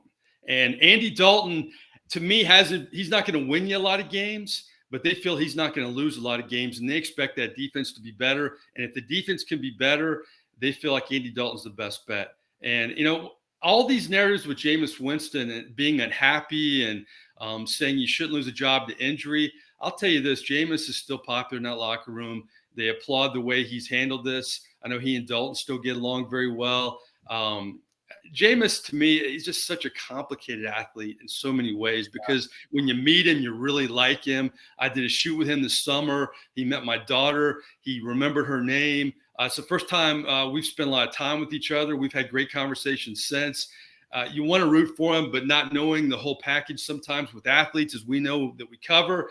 I would like to see Jameis in there to see what he can do because I think Jameis, what he cannot do sometimes in terms of avoiding mistakes, but his upside is always there. With Andy Dalton, you don't have that upside. But I will say this, it's funny, all the numbers with Andy Dalton kind of hurt him playing for those bad Bengals teams over the years because, he has we played Pittsburgh a couple weeks ago. His lifetime record against Pittsburgh is 3-14. He's the worst quarterback in the modern era on prime time. He has the worst record of any starting quarterback. But a lot of it's whom he's played with, I look at a lot of his interceptions this year. They've been tip balls. They've been receivers not going for the ball as well as they could have.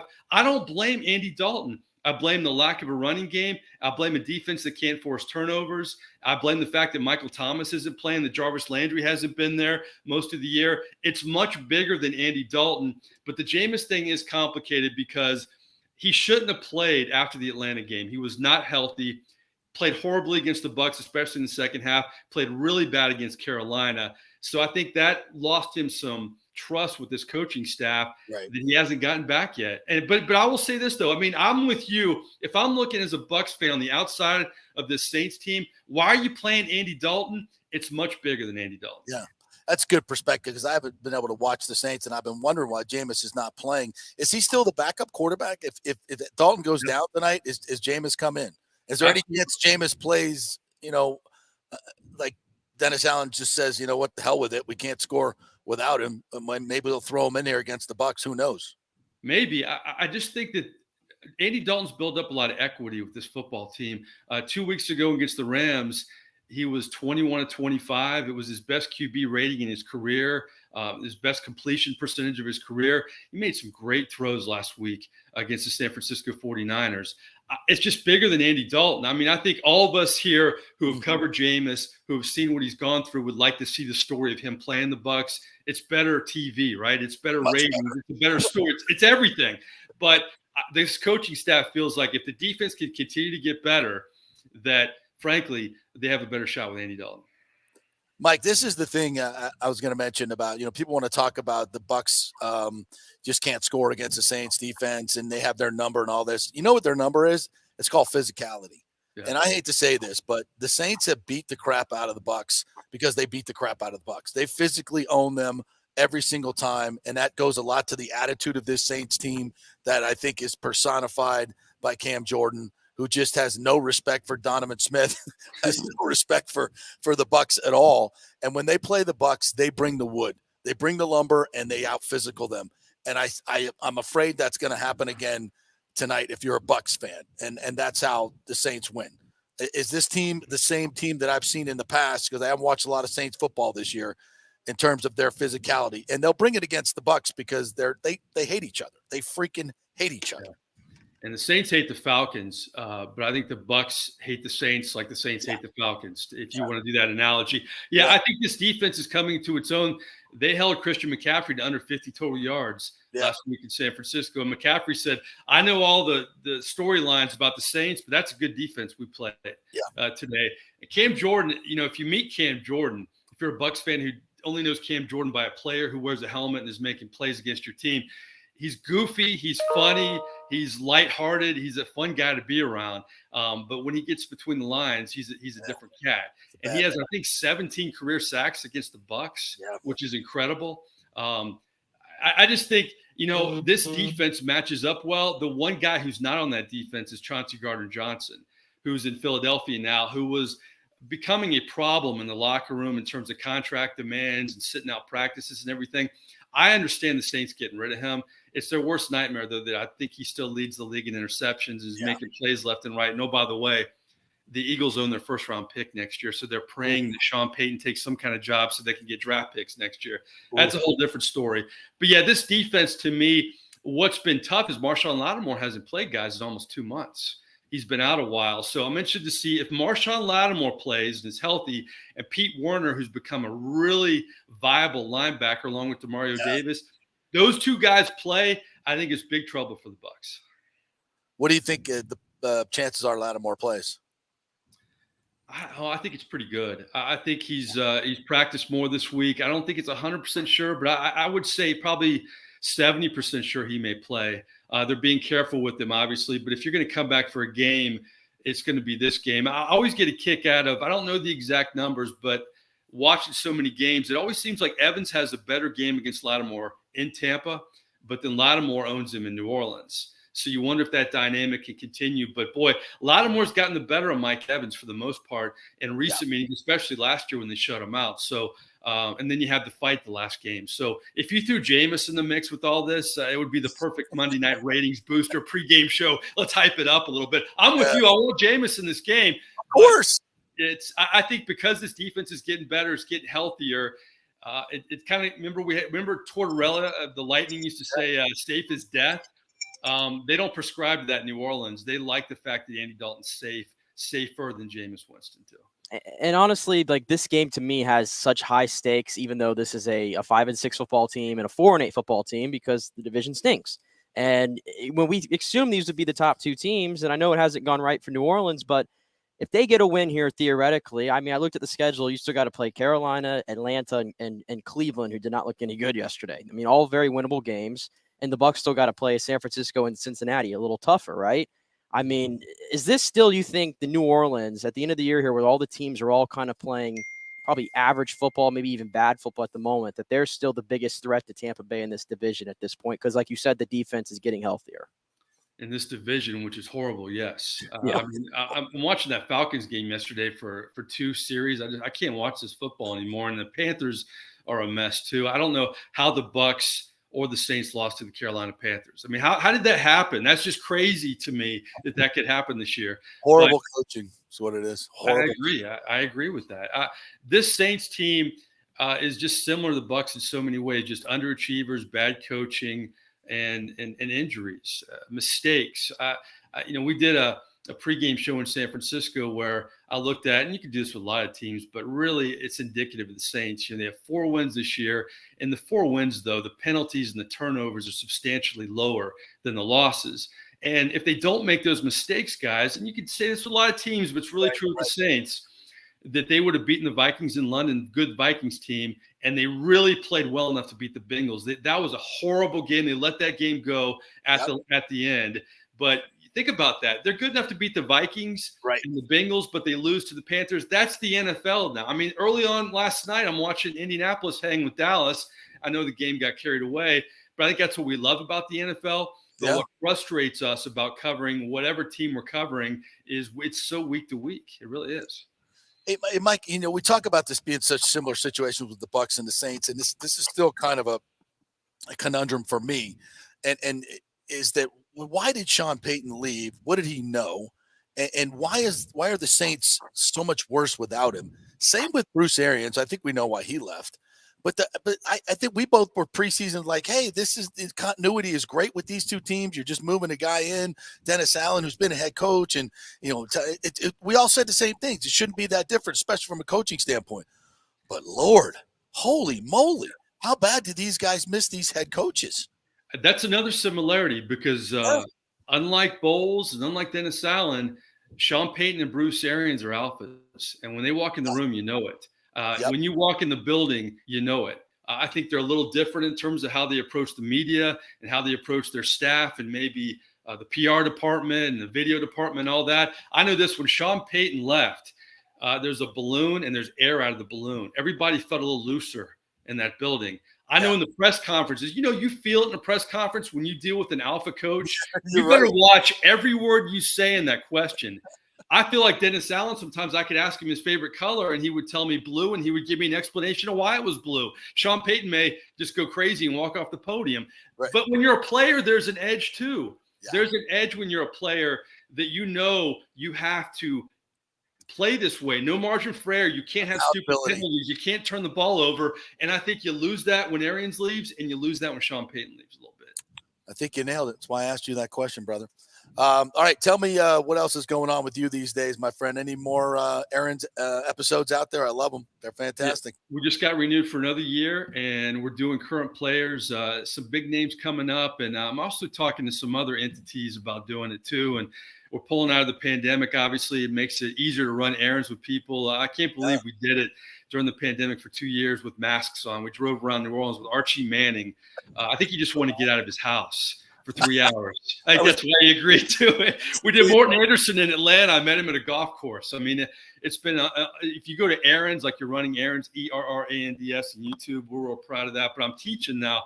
Just taught a class, and I'm teaching another one at 12:15 coming up. It's really my passion. I love teaching. That's awesome. There's so much negativity in our business, but I want to tell a lot of the youth coming up, there's hope. But you got to have initiative and you got to be creative and have fun with this. And it's just been a great experience, man. It really has been. And there you go. That's the horn. That means Mike has to go teach.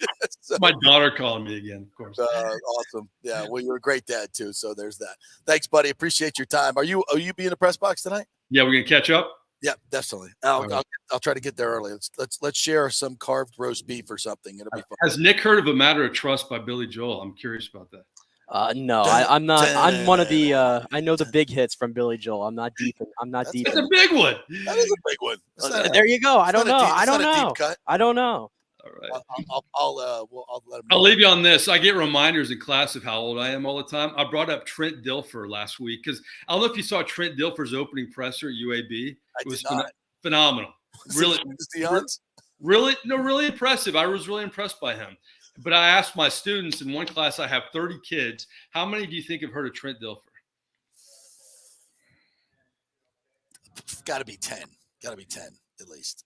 Two people. Two in a sports media class? Two? A lot of my classes, they're from out of state too. But yeah, but he was on ESPN as their lead analyst for what, 5 years, 10 years? I always tell them, I heard of Babe Ruth and Henry Aaron, and I was born in the 60s. I mean, there's got to be some, come on.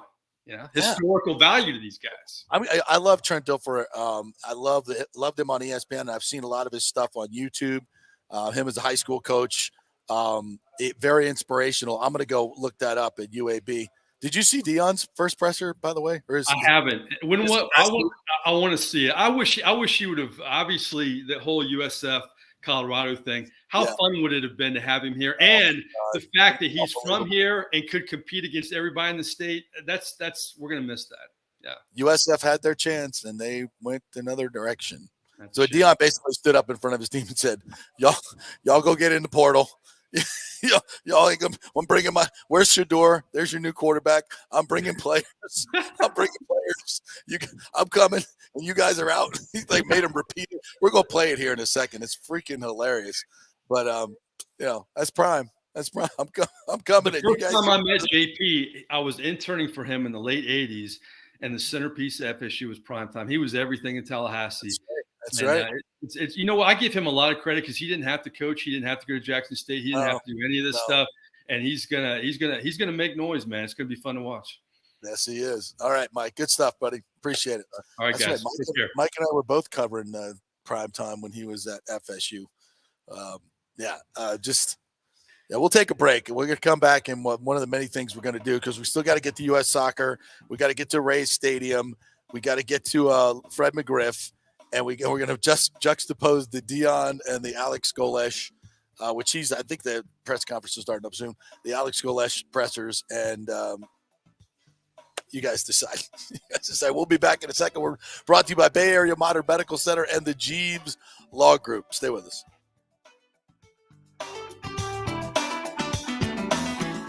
JP here for Italiano Insurance. If you've started a side hustle during COVID and the business has grown, well, you need business insurance, because if you get sued, you could lose all your personal wealth if you're not properly protected. That's right. Your home, your savings, everything could go. So get protected now. Call the great agents at Italiano Insurance, 813-877-7799, and a real human will answer the phone and get you protected. If you haven't shopped your business insurance in a while, you could be overpaying by thousands. One customer had their golf buddy handling his business insurance, then called Italiano to shop it around, and they saved him $26,000 a year.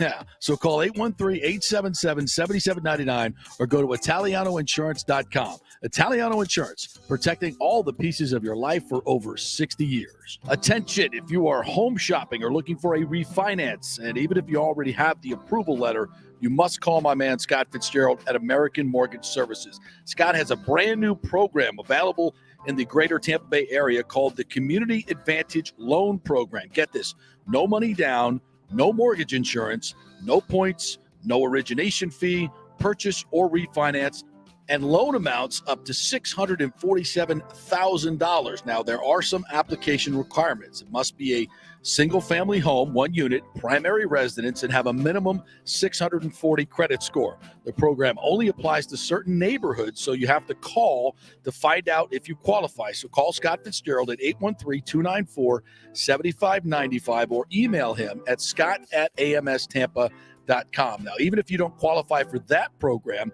Scott will shop your loan around, get you the best rates, and won't charge you the huge upfront fees. And if you've had issues with your bank calling you back, Scott will return calls immediately, or at least the same day.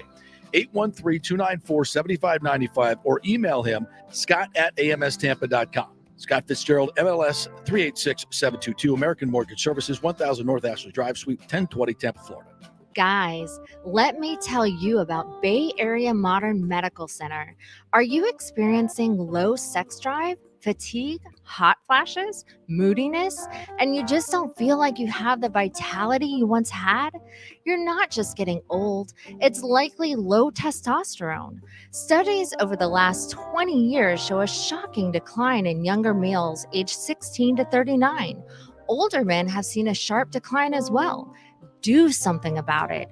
Go see my friend Christopher Lugo at Bay Area Modern Medicine. Testosterone replacement is not a frivolous treatment. It takes a professional, targeted approach that focuses on total body wellness, vitality, and emotional stability. Not a one-size-fits-all approach like many clinics use. They will monitor your blood work and adjust your treatment as needed for optimal results. Call 844-977-3477 or go to BAMMC.com. Tell them JP sent you for priority scheduling. Ladies and gentlemen, let's rock. This is FanStream Sports with JP. All right, welcome back to the JP Peterson Show, brought to you by Bay Area Modern Medical Center. In our second hour, in the Jeeves Law Group, JEEVES lawgroup.com, and the health insurance marketplace. It's that time of year, folks, to renew your health insurance. You can get great health insurance for $20, $30, $50 a month. All you got to do is call 844-310-9961 to help navigate the health insurance marketplace.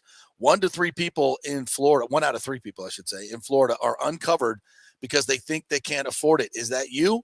Because it's not true. I made the call a couple of years ago. They helped me get Blue Cross Blue Shield coverage, Florida Blue, for just $20 a month. My premium now is $49 a month. So it all depends on your income and your family situation. It's a free call, 844-310-9961. They will help you navigate this. They'll do it for you. All you got to do is give them some information on your income, how many kids you have, and some other information. And the highly trained reps will do the work to find out what your subsidy is going to be. And it can be dramatic, as it was for me. So you can get great coverage. You can choose your coverage.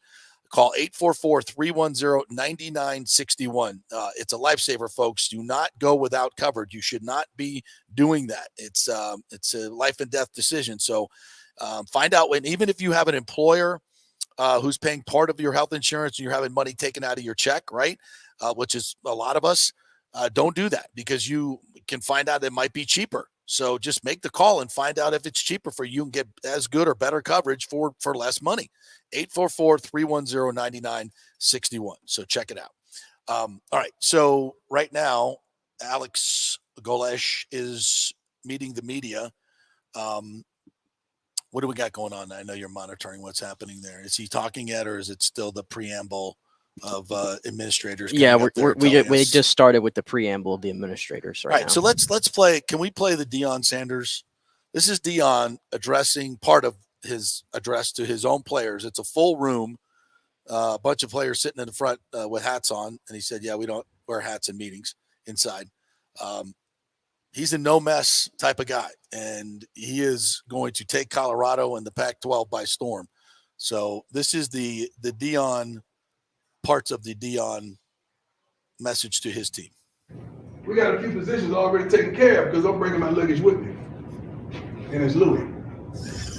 It's Louis. Okay. It ain't going to be no more of the mess that these wonderful fans, the student body, and some of your parents have put up with for probably 2 decades now. I'm coming. And when I get here, it's going to be changed. So I want y'all to get ready to go ahead and jump in that portal and do whatever you're going to get. Because the more you jump in, the more room you make. Because we bring kids that are smart. Say that, smart, tough. And they ain't you. I love how he runs them down a little bit, and then he still gets them to respond to him. Yeah, say that. Smart, tough. Yeah, that's not you, by the way. You're not smart. You're not tough. I've never seen anything like that. And I don't have a problem with it, though. Yeah, I mean, I'm okay with it. Look, you're 1-11. You've been the doormat forever. And yeah, I'm coming in here to change stuff. And if you don't want to stick around, the portal's open for you. Yeah. Because I'm bringing players. Shador, stand up. You're the quarterback. Yeah. So if you're a Colorado Buffalo player, you're saying to yourself right now, either I'm getting the hell out of here or I got to step up. I got to step up my game. And that's the point. Yeah. That is the point. And here was the by the way, Deion got a lot of criticism for that. And that's ridiculous. I watched this entire press conference, and I mean, again, how could you not want to follow the guy? How could you not want to follow? I put up a little clip last night. I don't know if you saw, but it's just the way he opened his press conference. And I thought it was, which was, he kind of just, like a thank you to God. And I put it, I put it on Twitter yesterday. I clipped it because I just felt like it resonated with me a lot, what he said. So how could you not want to? He's a very religious. It's just the way he said, yes. He's like, we're saying yes, sir, no, sir, and yes, all those different things, and I guess that are unpopular nowadays. That's right. And he's like, you might call me an old head or whatever, but I'm me. Yeah. So I mean, no apologies. Yeah. You thought, Mike just talked about the alpha in the room. The alpha in the room. And any question at all who the alpha in that room was? No. In a room full of supposed alphas, you know who the alpha is. Now here's Alex Golesh. Let's get it right. It's Golesh. Golesh. Golesh. Not Golesh. Like Golick with Golesh. Golesh. Alex Golesh. I'd never, really heard of him before. Oh, disrespectful. My goodness. He's going to win the Burroughs Award. You watch. Okay. Blessed to be standing in front of you today. It is so humbling to come to a program like this that is right on the cusp, man, of doing incredible things in college football. For me, my journey is similar to a lot of you. I've looked at every single guy sitting in this room. I recruited some of you guys. My journey ain't a whole lot different than a lot of you guys. I'm the son of immigrants. I grew up in Brooklyn, New York, without a whole lot of anything.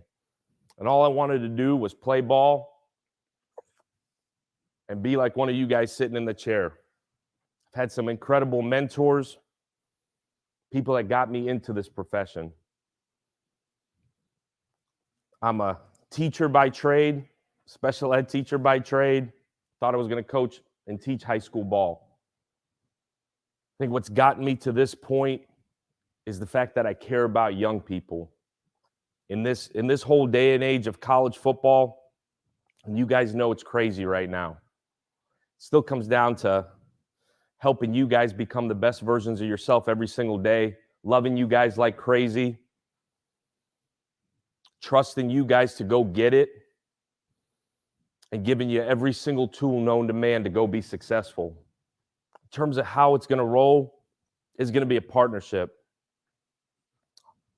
It's going to be a really, really positive environment, but it's going to be a demanding one.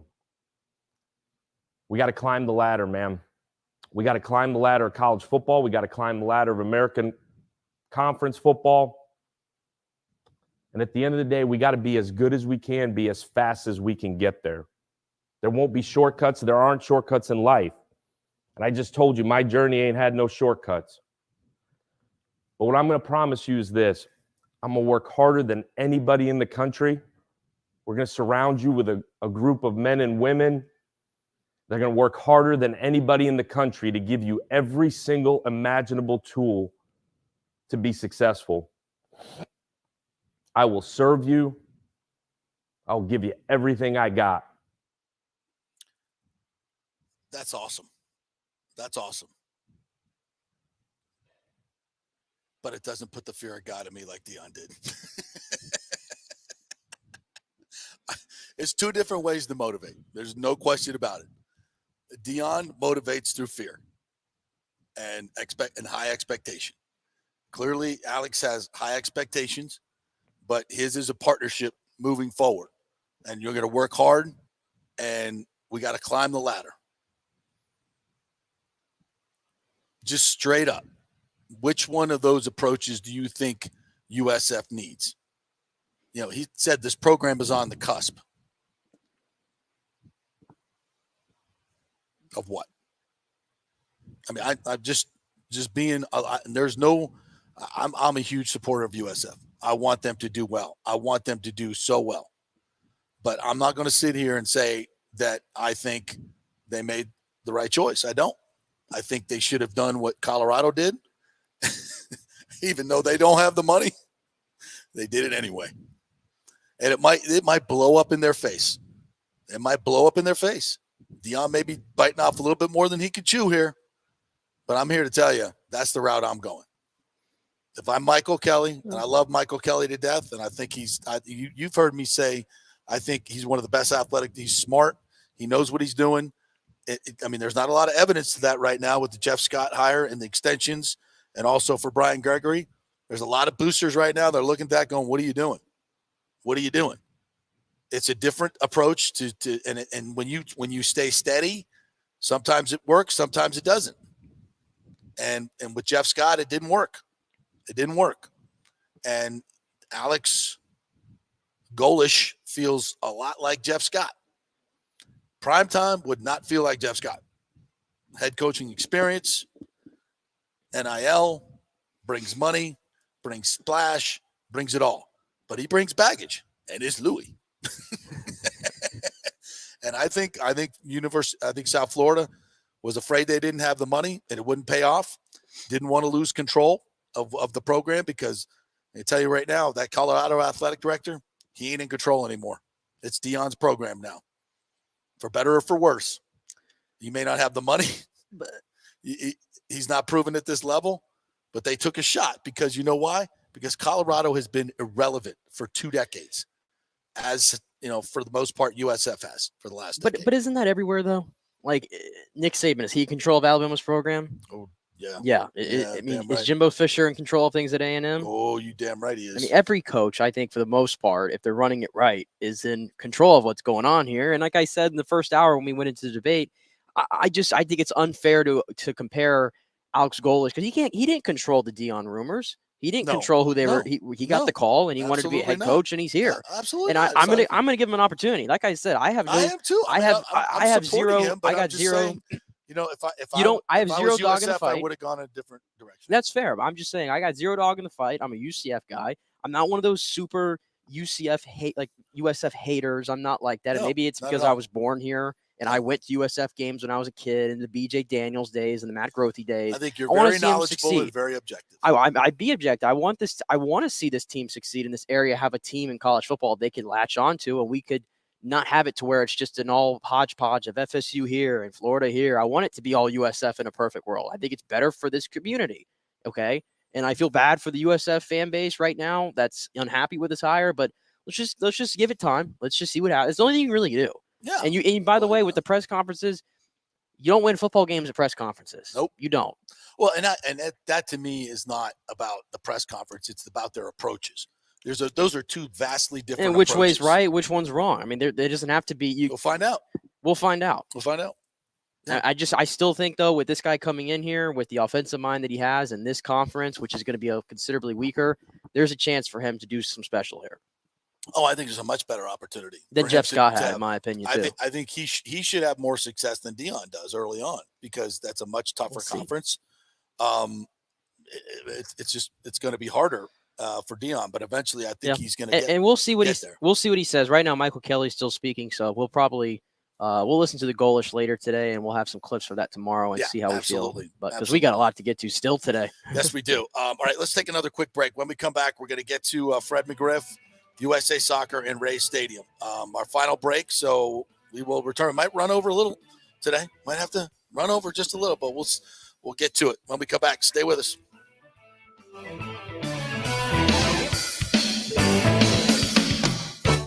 Time to make sure your home insurance is in order. In the last year, many of us have made improvements to our homes.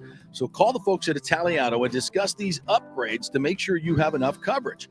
According to a recent report, almost 64% of homeowners don't have enough insurance on their home, which is their most valuable asset. Also, a great time to make sure you have flood insurance. Even if your mortgage company does not require flood insurance, your home could still be at flood risk. Another big item as we enter hurricane season is making sure your pool enclosure is added to your policy and there will be no issue at claim time. That happens a lot. So call your friendly agent at Italiano Insurance to review your policies today. 813-877-7799 or ItalianoInsurance.com. Hey guys, Serena Fazan here for the Gold and Diamond Source. Are you looking for the hottest trends in men's jewelry? Ladies love to see men spice it up with something cool from the Gold and Diamond Source. Whether you're looking for a gold chain, fashion rings, even a pre-owned Rolex watch, or thinking about getting engaged, there's only one place to go. Go see my friends, Julie and Steve Weintraub at the Gold and Diamond Source for your one-stop jewelry supercenter. It's never been more important to shop local and support the businesses that support our amazing Tampa Bay community. None better than the great folks at the Gold and Diamond Source, 3800 Ulmerton Road, or online at goldendiamond.com. Pure Sports. JP is back on. Welcome back. FanStream Sports. All right, welcome back to the JP Peterson Show, brought to you by the Health Insurance Marketplace. Get your new information on the possible subsidy. 844-310-9961 is the number. Let them help you navigate the health insurance marketplace, see what kind of subsidy you can get and get great health insurance. 844-310-9961. And the Gold and Diamond Source, obviously. It is, saw Julie and Steve Weintraub the other night at their Hands Across the Bay charity event, and we brought over a couple gift cards for the kids over there.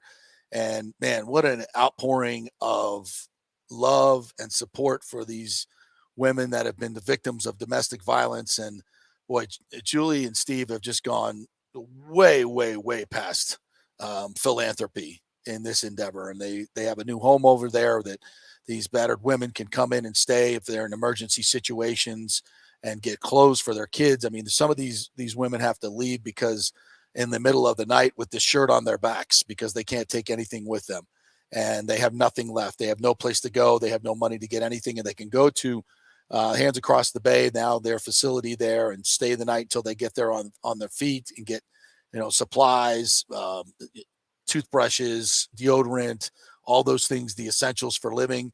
And it's all free, and they do it all. It's amazing what they do over there. And the Golden Diamond Source pays for a majority of it. But so many other partners stepped up at this event and gave $10,000, $15,000, $25,000. And it's because of Julie and Steve and who they are and what they do in this marketplace. So you got to go shopping for jewelry during the holidays.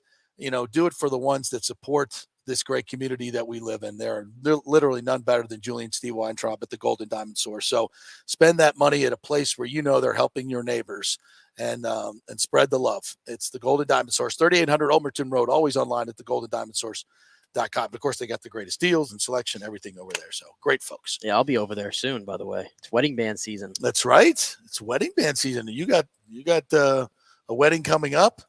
So you got your ring, but now you got to do the wedding bands. We got to do the wedding bands. So Casey's been asking me, when can we go? When can we go over? So coming Christmas, soon. No better time. I think that's what our Christmas gifts to each other are going to be. There you go. Is the wedding bands. There you go.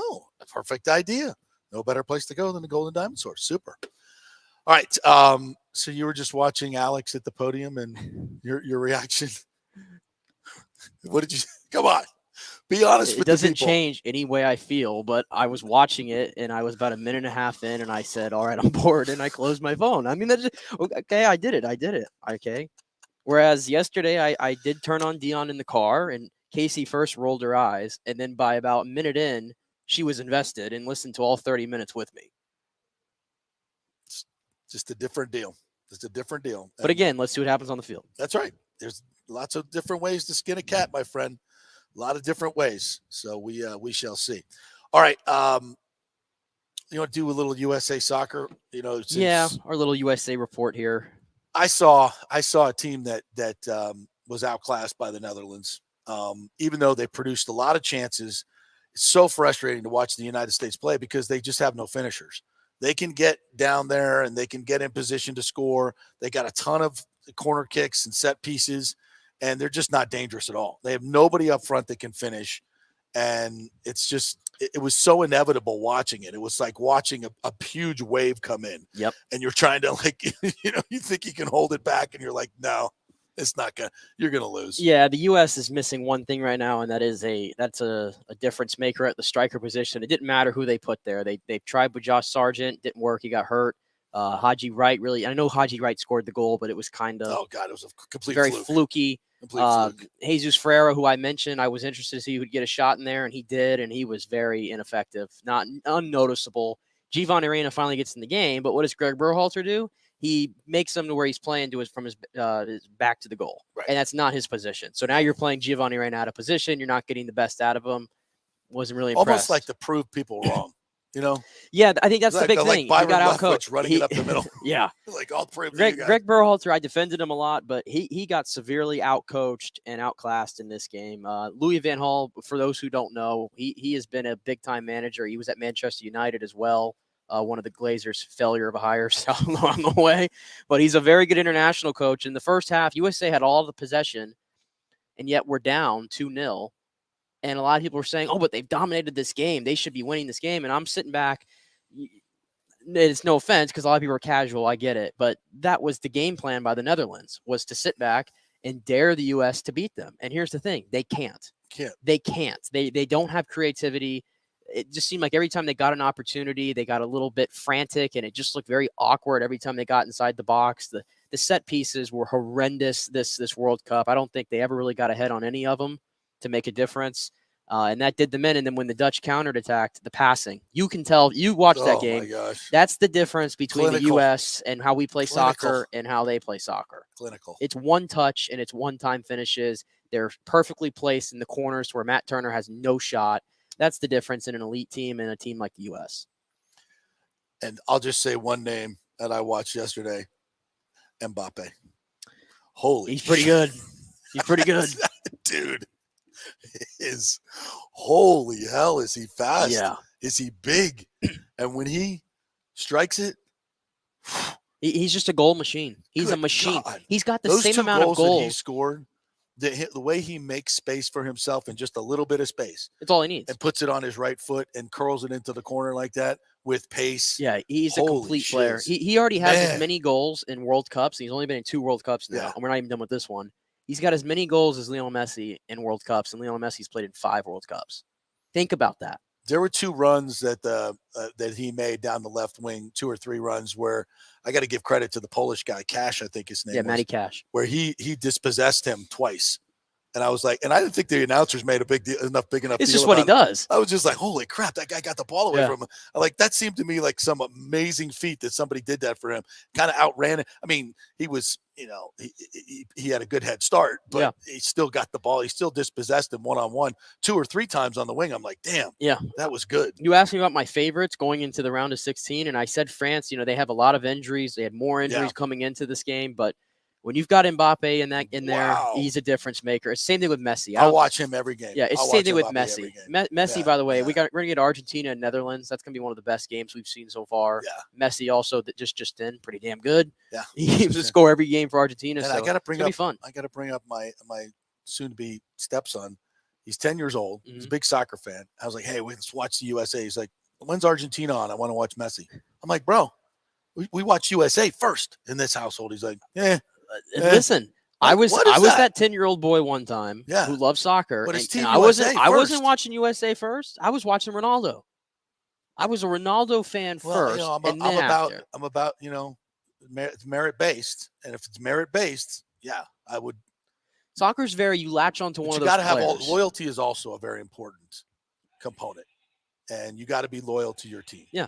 First. Team USA, you got to support them. And then we'll watch Argentina. I will say the silver lining for the tournament, it's not a disappointment because they were playing with house money. This was a team that hadn't lost since 2020, the Netherlands, so it was always an uphill battle. You got to the round of 16, and the best thing that I saw over the week in this whole World Cup was the viewership was at an all-time high in this country of people watching soccer. Good. I was in downtown Orlando for the game. There was a watch party there, and it was really cool just seeing the USA jerseys and shirts everywhere. So that was the good thing for me. And we're closer. We're closer. In 26, when the World Cup comes here, this will be in a lot of experience. This team more will be group. grown up, Yep. And hopefully we've identified a striker by that time. Yeah, we got to produce one in the next 4 years. Figured out a way to get Mbappe in a USA. Does he have a grandfather or somebody? Somebody, please. Is anybody a refugee? Anybody? Anything. Oh, my God. All right. Rays Stadium situation. Over the weekend, the Rays put in a proposal for a new mixed-use redevelopment of the Trop site, and I loved everything I saw. It's beautiful. It's a beautiful rendering. I love the whole idea, and it's way better than the Trop, but it's still a failed location. I was going to say, tell me what you don't like about it. But it's still a failed location, and to put $1 billion into a new stadium in a failed location just seems absolutely asinine to me. It feels like the Rays are just trying to up the ante for Hillsborough County. Manfred said weeks ago that it has to be properly located. This new plan is not properly located, so I can't believe that Major League Baseball is behind it. It will fail miserably because of the location. I hate to say it, and it just I don't like it. And people are like, well, this it's going into St. Pete. Well, guess what? We had an artist rendering and all this from 2018 in Ybor City too. There was a plan. There was everything there. This plan has no financing. It has no, there's money there. I'm not saying there's not money there, but we don't know what the financing plan is. We know what Stu's going to ask for yet. It's just, it's a way for him to make money, and looks like a beautiful development, but there's 3 others that are vying for it as well. And we'll see how it goes down. Here's what bothered me most about this. The fact that we have a new site, we've been down this road before, but I just didn't love Jane Castor's statement on Twitter about this site. I don't know if you got to see it or not. What did she say? We are still discussing with the Rays viable options for Stadium Tampa, but if the team remains in St. Pete, that's still another win for our Tampa Bay community. And I don't know. I just feel like watching this on the outside, and I have no inside info like you do or anything. It just feels like Tampa's almost just given up. Almost. It just feels like they're conceding this, like, oh, this team's going to stay in St. Pete. And that's fine because we're not going to lose them. And listen, I saw somebody, it's better than them going elsewhere in a new stadium in a beautiful area like with an entertainment district. I'll go. I got no problem. No, that's what I'm saying. Like, yeah, there was somebody who like chimed in on Twitter, and I went back and forth with them about, and I said, listen, if the Rays build a new stadium in St. Pete, as much as I may disagree and I don't know if it's going to work or not, I saw the renderings. It looks great. Yeah, and I'm still good. I'm still the kind of guy, I've said on the show many times, I'm going to the game. I go to the games now when they're in the Trop. It doesn't bother me that much. But I understand to give me a new stadium. I just understand to get everybody else involved, you've got to get the new stadium figured out. And I wish it could be in Tampa, but right now it just, I don't know. It doesn't serve the market to put it in St. Petersburg. We know that. But it's going to be for a smaller group of people. It's not going to bring in the Orlando market or the I-4 corridor, the Orlampa neighborhood that's building so fast now. It could be in that, and it's still not going to bring the revenue that a Tampa stadium would, which would make the team better. So I think by no means is this a done deal in St. Petersburg again, because Major League Baseball doesn't. I think it's another way. I think Stu is pissed off at Tampa, and I think he's pissed off at Major League Baseball for tanking his beloved sister city plan. And this is his way of kind of trying to do things differently. So who knows? But I think we're going to get a solution here locally, and that's what's most important. I still think it's going to be in Tampa because there was a report on Channel 13 yesterday. I don't know if you saw this, but he's already purchased part of that parcel by the aquarium, and is going to purchase the other side as well.